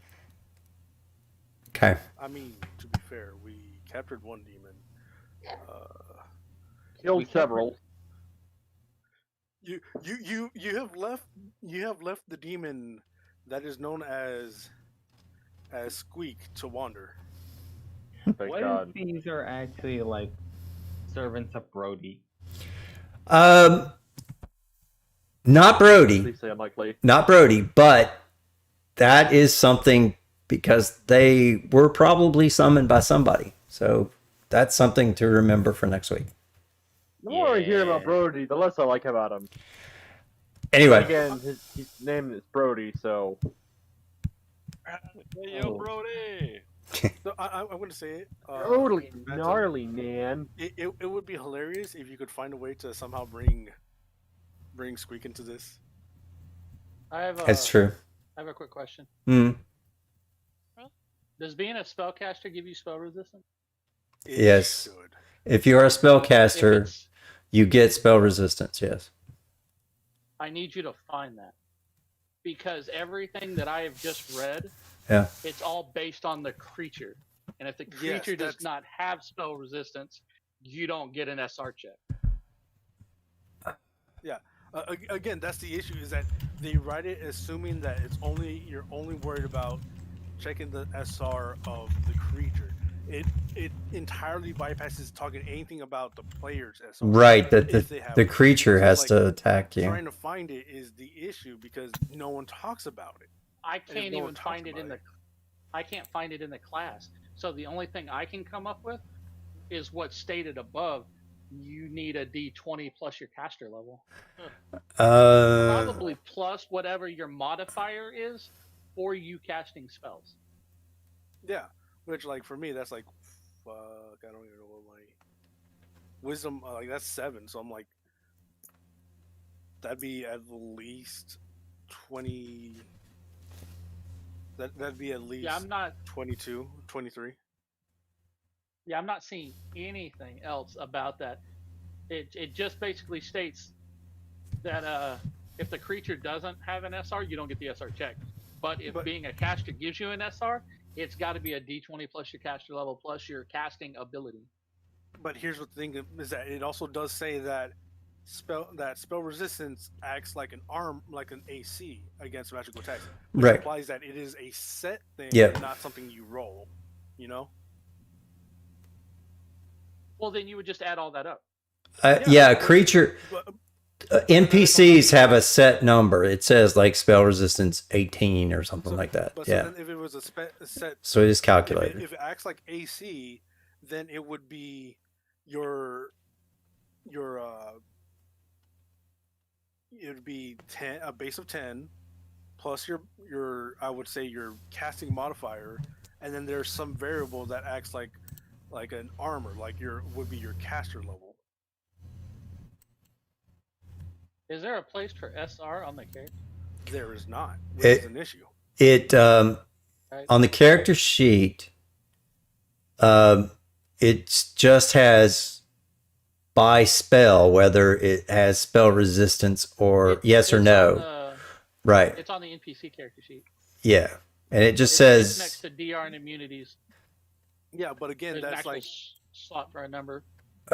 that's also because those creatures have a set spell resistance already. Right. I'm trying to see if one of our characters has actually a set spell Kumara. resistance. I yeah, mean, She does Kumara not. does not, she does yeah. not? She does not. Well, No. What? before that SR category was just a yes or no. But yeah, it's supposed to be a number. And if it is, like, I don't know why it isn't on there, because like all these casters here, Well, it's then- just because they don't use it. So I don't know What we why. can do is, at that point, if it's supposed to be like an armor class, what you can do is whatever your armor class is, add your caster level plus your casting ability modifier to that, and then they would roll against that. That's all I got. Well, it's like the thing for that is like, again, it comes down to like if it was like that, if it's like I add my armor to that, that makes it too high to roll against. So that would be Right. So which the base for all armor for all AC is 10. That's everyone I always think- has 10 plus. I don't think it should be a. I don't think it should be a set in stone thing because you're trying to resist it more or less. Well, yes, but it's also like it's like again, it comes back to the unfortunate is that it states that it works like armor class, which we know Right. how armor class works. From That it from has a Alien set base Archives plus your 1, plus a Yeah. modifier plus a variable that has come from an armor, which we can just say we plug in your caster level. If it works like AC, then we would know what my SR would be, which would be like 15. That's 20. That's 22. So it'd be like a total of a 32 SR. all right. The way that I think that I'm going to do it is it's just going to be a D20 plus your caster level, and you just roll opposing caster level checks. And whoever rolls better, it works or it doesn't. So if their caster level is a 13, because that fits, the 1d20 plus caster level is definitely repeated all the way throughout here. So the caster level check will roll that, and then the person that the spell is being cast on, if they have mysticism and and have a caster level, if you got to have a caster level. If you don't have a caster level, then you can't do it. So then you just roll opposing checks, and then that'll be it. It's just Well, 'cause like that also comes with the problem is that when you click on the S for the SR for the spells, it adds the spell level to the SR, I believe. Or let me check that. think so. Yeah, no, what is it? Oh yeah, no, that's something separate. It's different. Okay, hold on. See, spell Spell penetration. resistance? Spell penetration is how high is basically the 1d20 plus your caster level plus a bonus. I don't know what that +4 bonus is for. That +4 is coming from feats that add to your caster level. Okay. or spell So then that's fine. So that's your spell penetration. So if you have spell resistance, you just roll that same check to But, oppose I'm it. trying to figure out why I have a +19. You see that? That's your level. that's Caster not- level. My caster level is 15. Then did you add it in there twice? Did you add it once and then for the feet and then add it again? Let me see.